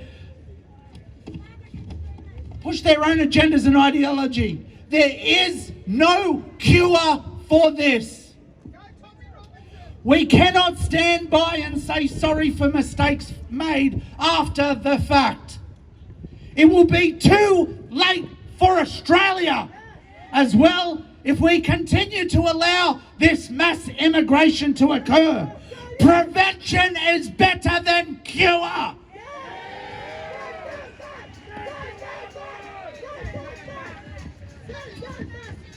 A recent poll by marketing research firm Danna found that 71% of Australians agreed that immigration levels are too high. And this government should temporarily pause its intake of new immigrants. Mass immigration is making Australia poorer and more divided. By gathering here today and across this great nation, we are sending a strong message to our political leaders that drastic and urgent action is needed to restore confidence in our migration program. Too many young Australians are being deprived of an opportunity to own their own home. My future, not theirs. Exactly, thank you. That's in part because this immigration pressures are having on the housing market. Australia needs a migration system managed maturely and in the interests of the country, not determined by internal political power struggles. Our government's drunk on power and has morphed into a tyrannical beast, trampling our freedoms, our voices, and our way of life. They need to be given a Vegemite sandwich and do the job they are paid for.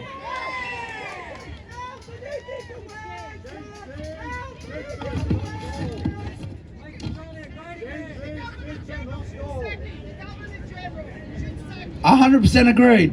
Now, if the floodgates at Warragamba Dam were open completely, and stay with me here, I have a point, it would cause significant downstream flooding if the river couldn't handle the volume, and we've seen it happen. Well, a full-scale release of mass immigration is what is happening in our country right now. Floodgates are in place for a reason, a measure to protect the dam structure and downstream communities from overflow. We need those floodgates installed where mass immigration is sustainable and does not inundate our communities, where our hard-working, fair dinkum Aussies are not drowned out of the housing market. Australia has an illegal immigration problem from people overstaying visas. According to the Department of Immigration and Border Protection, the current total number of illegal migrants living in Australia is approximately 62,700 as of today, a figure that is increasing at a rate of 5% annually. However, only 2,000 illegal immigrants are deported every year. Australia has one of the highest amounts of foreign-born residents in the world. The total numbers, both in total numbers and both per capita. Recent immigration now accounts for over 30% of the population, the highest proportion among Western nations. Going forward, I propose a 5-year mass immigration pause to help social and economic recovery. An increase in Australian working visas to 5 years, and then you can earn the opportunity to apply for citizenship. Then we need to begin the process of sending the Gaza refugees who are currently on a temporary visa back to where they came from. And finally, ban the burqa. It is un-Australian to be parading around dressed like you're going to a Halloween party, pretending that you are a walking mailbox. We need to cap the intake of international students and family migration from countries such as China, the Philippines, India, Pakistan and Sri Lanka. Australians first, mate! Australians first! You fight for us! Fight for us! Fight for us! Stand back! Sir Edmund Barton once said in 1907 that we have room for all but one flag, the Australian flag. Look around you, that's what you see here today. We have room but for all one language here, and that is the English language. And we have all but one sole loyalty, and that is the loyalty to the Australian people. In 1932, a bird on our national coat of arms went head to head with the military in protecting their habitat. The Great Emu War was won by an animal due to their surprising speed, resilience and ability to scatter. Almost 100 years later, our March for Australia rallies across this country, designed to protect the habitat of every individual, will be one with just as much speed, resilience and ability to mobilise across this great nation. By coming here today, you are helping defend our honour and protect our heritage, our culture and our way of life for this great southern land. The power of the people has shown us throughout history, from the Eureka Stockade to the waterfront worker strikes, that our strength lies in our solidarity. There is no shame in standing up for Australia and breaking the cycle of division. Send them back. We share the same blood and same spirit. This isn't about left and right, it's about right and wrong. We have been censored, vilified and knocked down, but we've got up again to march in every city of every state in Australia, and we will take this country back one street at a time. Come on, Aussies, come on. Don't let the foundations that hold this country together, fairness, mateship and conservative values, be pushed aside. I urge you to go out into the community today and recruit your family and friends for our next gathering. Share a beer with a stranger, wear your flag capes to eat yum cha, and support the Australian small businesses who help drive this country forward. The time for action is now. And may the government tremble at the roar of our March for Australia rallies across this nation. Anthony Albanese, can't you hear the thunder? You better run, you better hide for cover. So in conclusion, we all come from a land down under, where patriotism is not racism, where prevention of mass immigration is better than cure, where the One Nation Party has this country's interests in its sights. So remember to vote accordingly.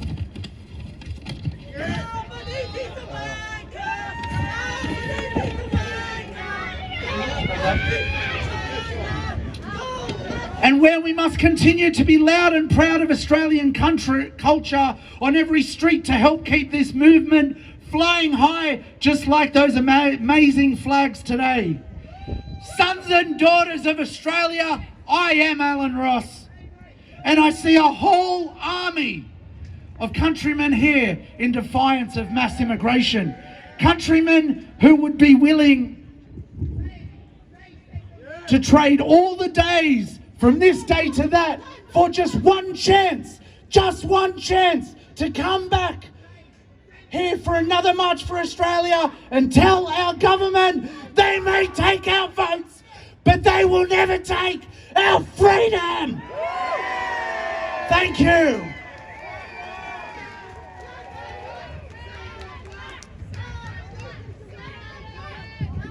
Thanks, Alan. That was good, mate.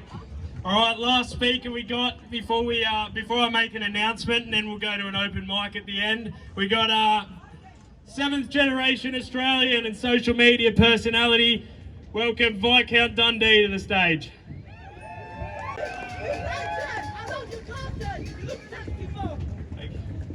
Thank you. You know, I didn't want to be here today. I have a wife and children that love me back home in the beautiful Hunter Valley. Yes. But the fact is, Canberra has not given me a choice. And I haven't given any of us a choice. And the message I bring is not a message for everyone. As a matter of fact, it might be a little bit somber after those beautiful speeches before me. But I come bearing bad news, and I come bearing good news. The bad news is the Australian state is functionally a failed institution.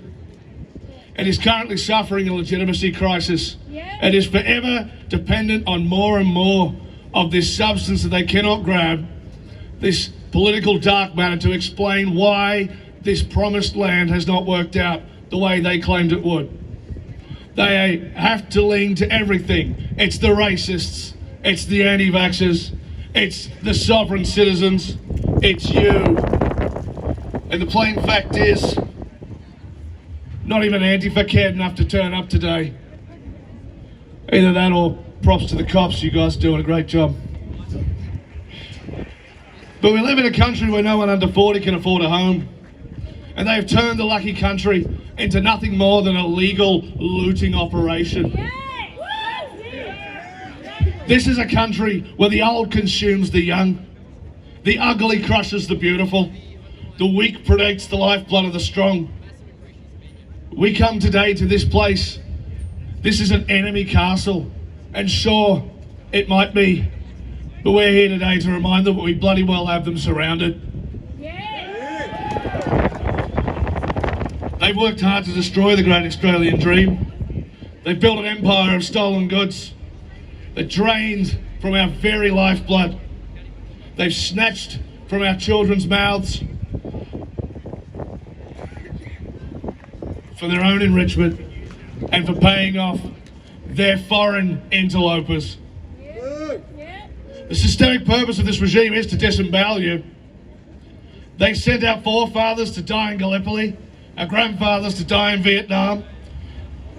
They sent our fathers, brothers, uncles to be blown apart by IEDs in the sands of the Middle East, while the cowards who stayed behind and ran the halls of power washed away our country in a sea of indescript brown. We work like dogs to live like rats in the land that our forefathers struggled and died for. But the good news is this: we're approaching South Africanisation at a rate that's absolutely inconceivable. We have half the country, the beautiful people here before me today, that believe that pedophilia should be a capital crime. And another part of the country that could not import fast enough a sea of people who don't think it a crime at all.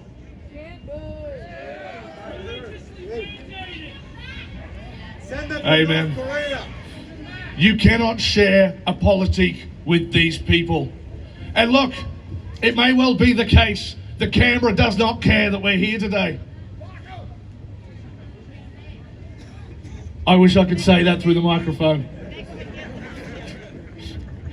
But in the end, we win when we no longer care about them. We didn't vote for this, and there's no voting our way out of this. We cannot stick to the failed strategies that have led us to this point. We aren't marching for Canberra. We're marching for us. We're marching for each and every true-blooded Australian out there. All these beautiful faces looking at me right now. We are still in this fight, and we will not go quietly. I want each and every one of you to understand that we currently face an existential crisis. We currently stand upon the precipice of whether to be as a people, as a country, or not to be. Because migration is a weapon.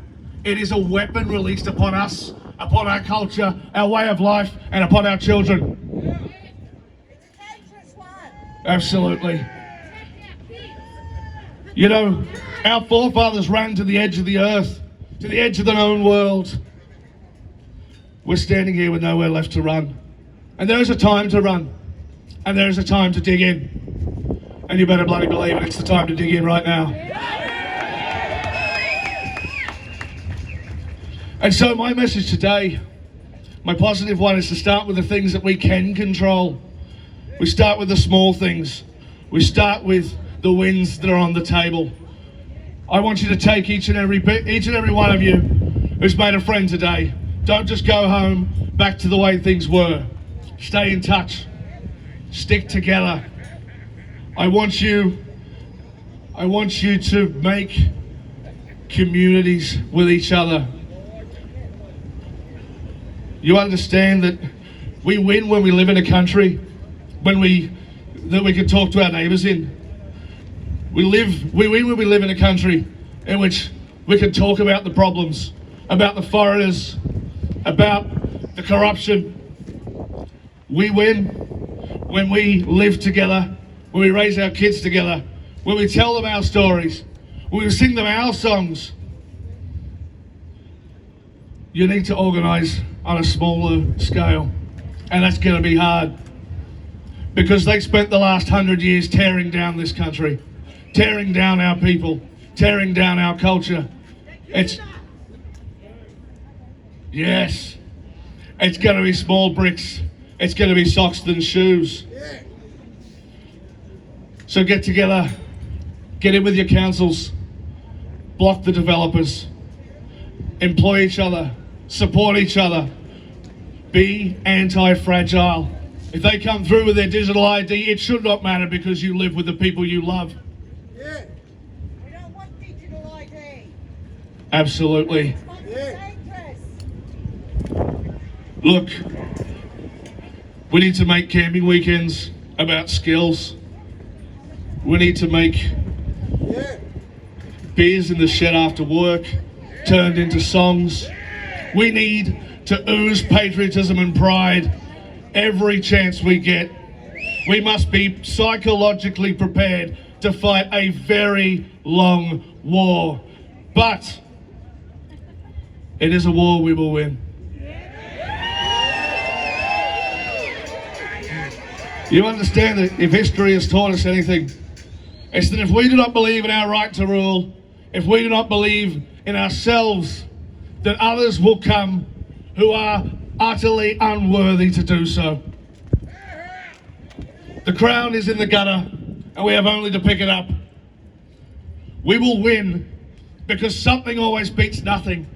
We will win because we are something. We will win because we are Australians. And I'll tell you now, any land that you aren't prepared to protect is terra nullius. And this land is bloody well ours!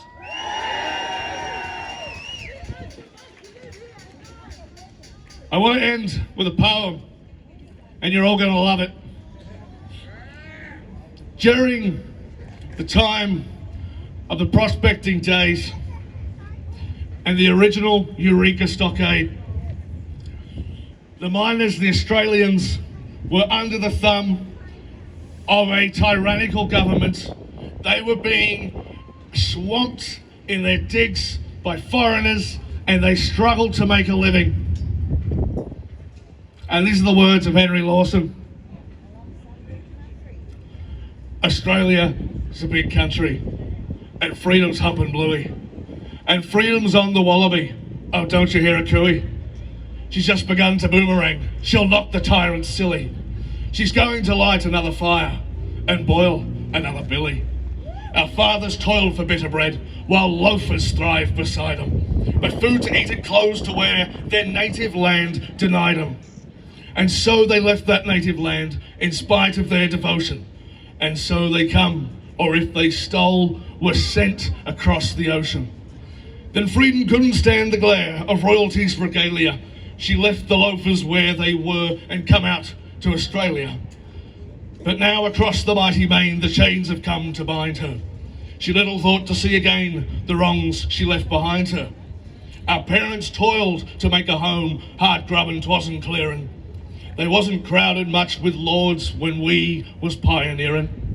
But now that we have made the land a garden full of promise, old greed must crook its dirty hand and come and take her from us. So we must fly a rebel flag as others did before us, and we must sing a rebel song and join in rebel chorus. Oh, those will make the tyrants feel the sting of those that they would throttle. They needn't say the fault is ours if blood should stain the wattle. Aussie, Aussie, Aussie! Aussie, Aussie, Aussie! Aussie! Aussie! Aussie, Aussie, Aussie! God bless you all.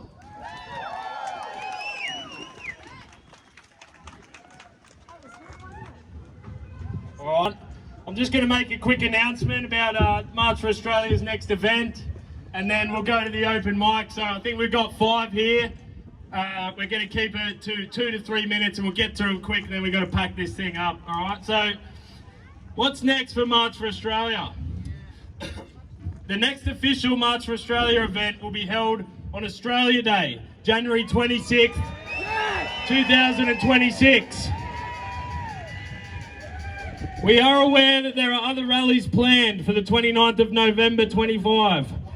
These rallies are not associated with March for Australia and do not share our core values at all.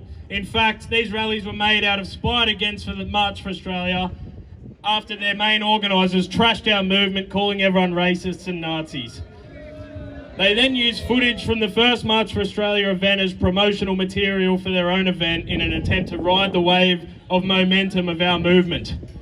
I'm not telling anyone whether to attend these rallies or not, but I'm making it clear where March for Australia stands. I know many people are wanting more regular March for Australia events. However, November, December time of year is usually dedicated to the Christmas season with friends, family, shopping for presents, and quite often ends up being the busiest time of the year. March for Australia has decided that the festive season is not an optimal time for marching. For our next event on Australia Day, we are planning on generating an enormous display of patriotism to celebrate our beloved national holiday. It will be a huge statement towards the un-Australian traitors who have been trying to steal our day from us for so long. We have an opportunity to make this one of the most significant Australia Day celebrations in many years, and we want January to be the most patriotic month of the year. Many call it Australia Month. For the meantime, we're running some campaigns for supporters to get involved, so feel free to keep following the social media pages to be involved. We have the Raise the Flag, which is hoisting the Australian flag on a piece of public property, light posts, electricity posts, etc. And then we have Australia's Voice, which you can send in clips, written posts, or written posts to March for Australia pages, and we'll publish them on the page.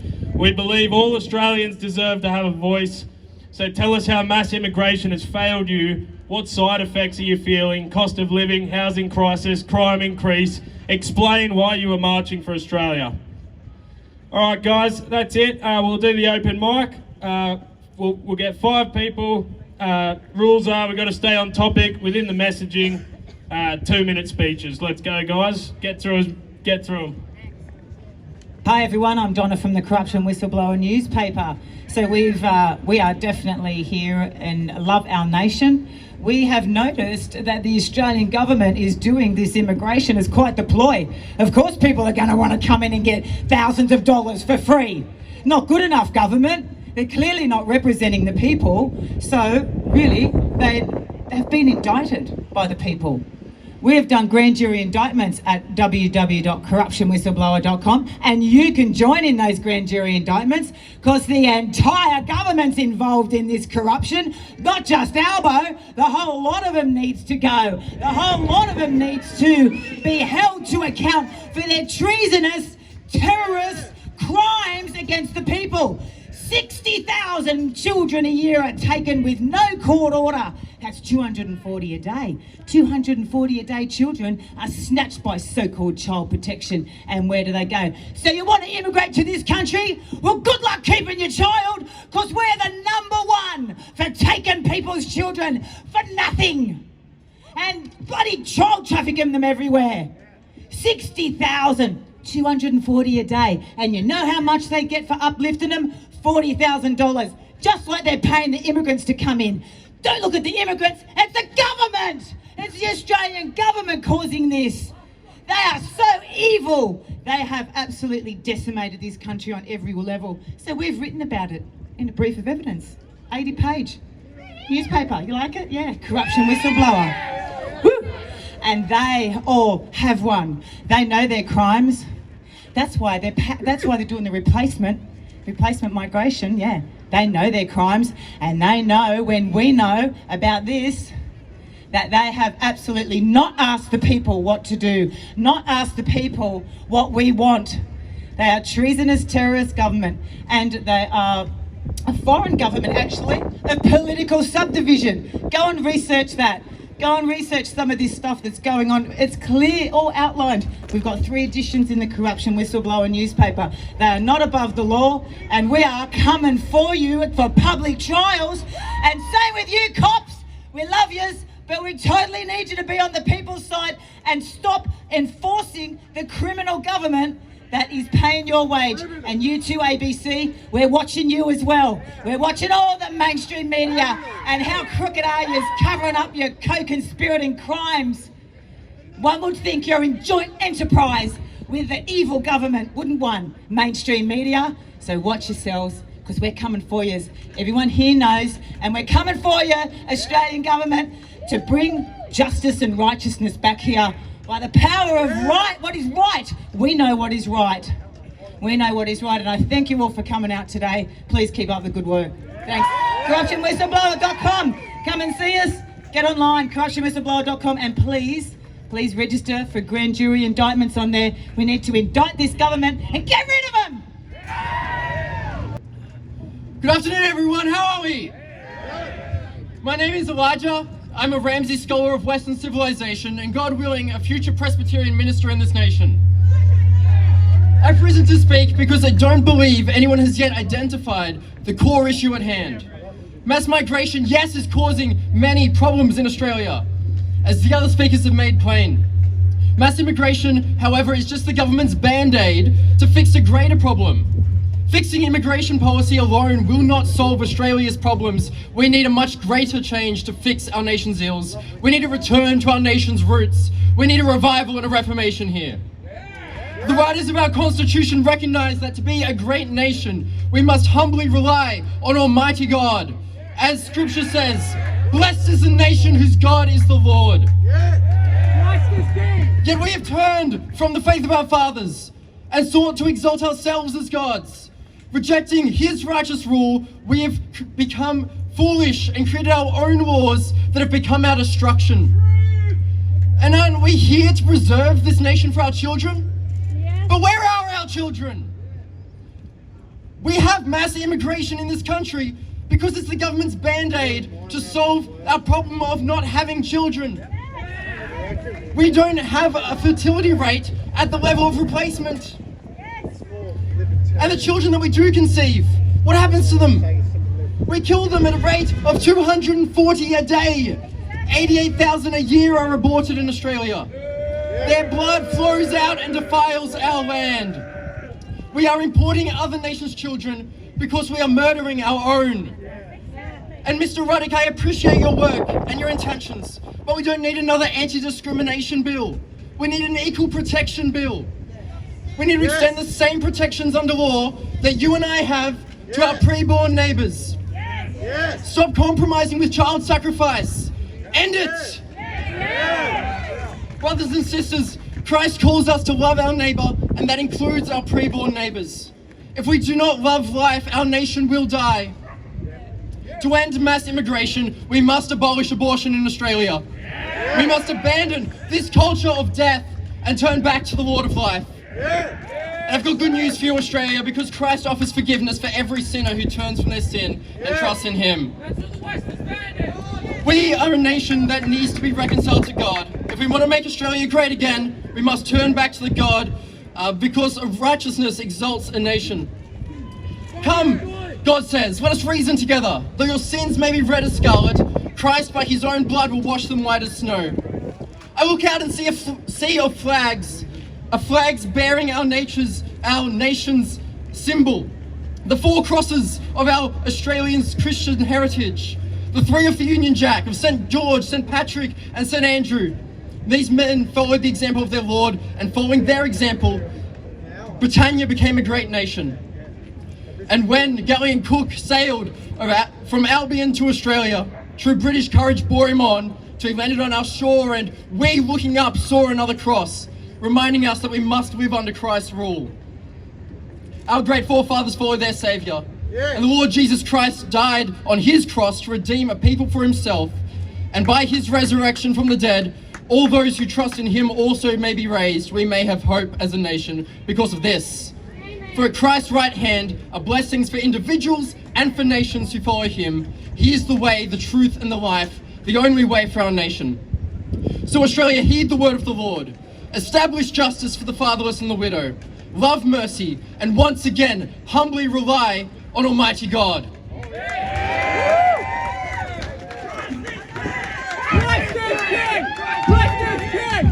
Thanks for that, mate. Next one. I don't know your name, sorry. Andrew. Hello everyone, my name's Andrew. Like you, I'm motivated to stop mass immigration. I've got 2 young children about to go out in the world, and we're all here for different reasons today. But what we all need to do actually is, we've talked about building community a lot, is actually to organise. And a lot of people, I didn't know last March how to organise. So I built a website called heritageaustralians.org. I'd like you to pull your phones out right now if you're interested in organising, and you'll find all the tools that you need there to build your own local community. When we build local communities and we take action in our local communities, we can build state organisations. When we build state organisations, we can build a national representative body. It doesn't matter the issues about politics, what matters are the issues about community, and only at that national level then can we affect the small political parties. It's no good asking them to do things, we have to use our weight to tell them what we want to be done. Okay, heritageaustralians.org, heritageaustralians.org. All the tools that you need to organise yourselves are there, and I urge you to take a look and use them. Thanks very much.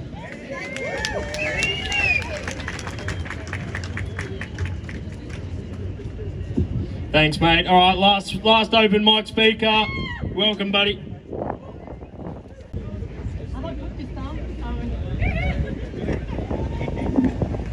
Hello, conference! Who's having a good day today, huh?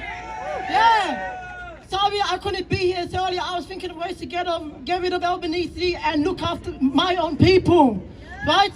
I am so tired of this. I always go to Liverpool. I see a lot of homeless.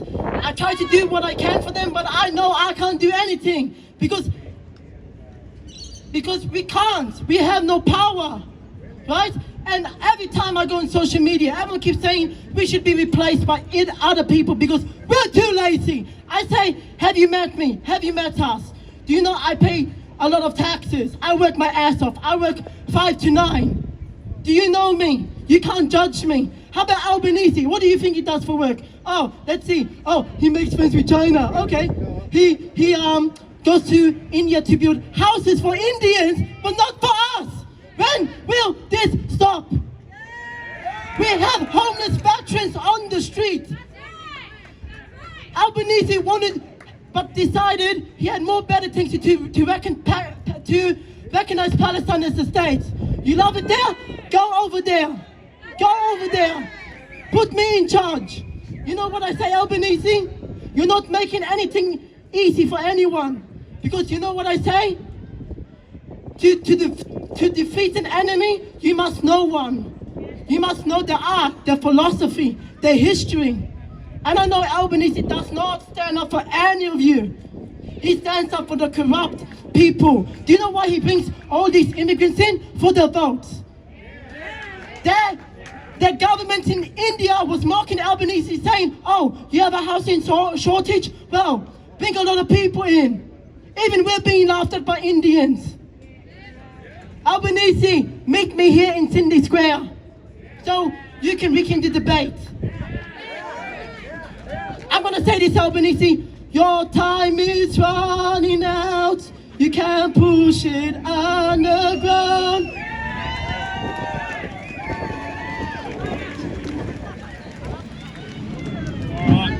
All right, that wraps it up. Thank you everyone for coming. Aussie pride. We'll give it one more. Aussie, Aussie, Aussie. Aussie, Aussie, Aussie. Aussie, Aussie, Aussie, Aussie, Aussie. Thank you everyone. See you on Australia Day. The numbers have dwindled quite a lot. I think I didn't really check. I think it must have been after the. I guess it was after the designated speaker spoke. But as I always say, you know, do the speeches first, then my second. But anyway, not the other way around. Or this is where you end up with. But there was a good crowd today. Interesting speakers, and I don't think I need to add anything more to that. I'm going to go home. All right, all the best.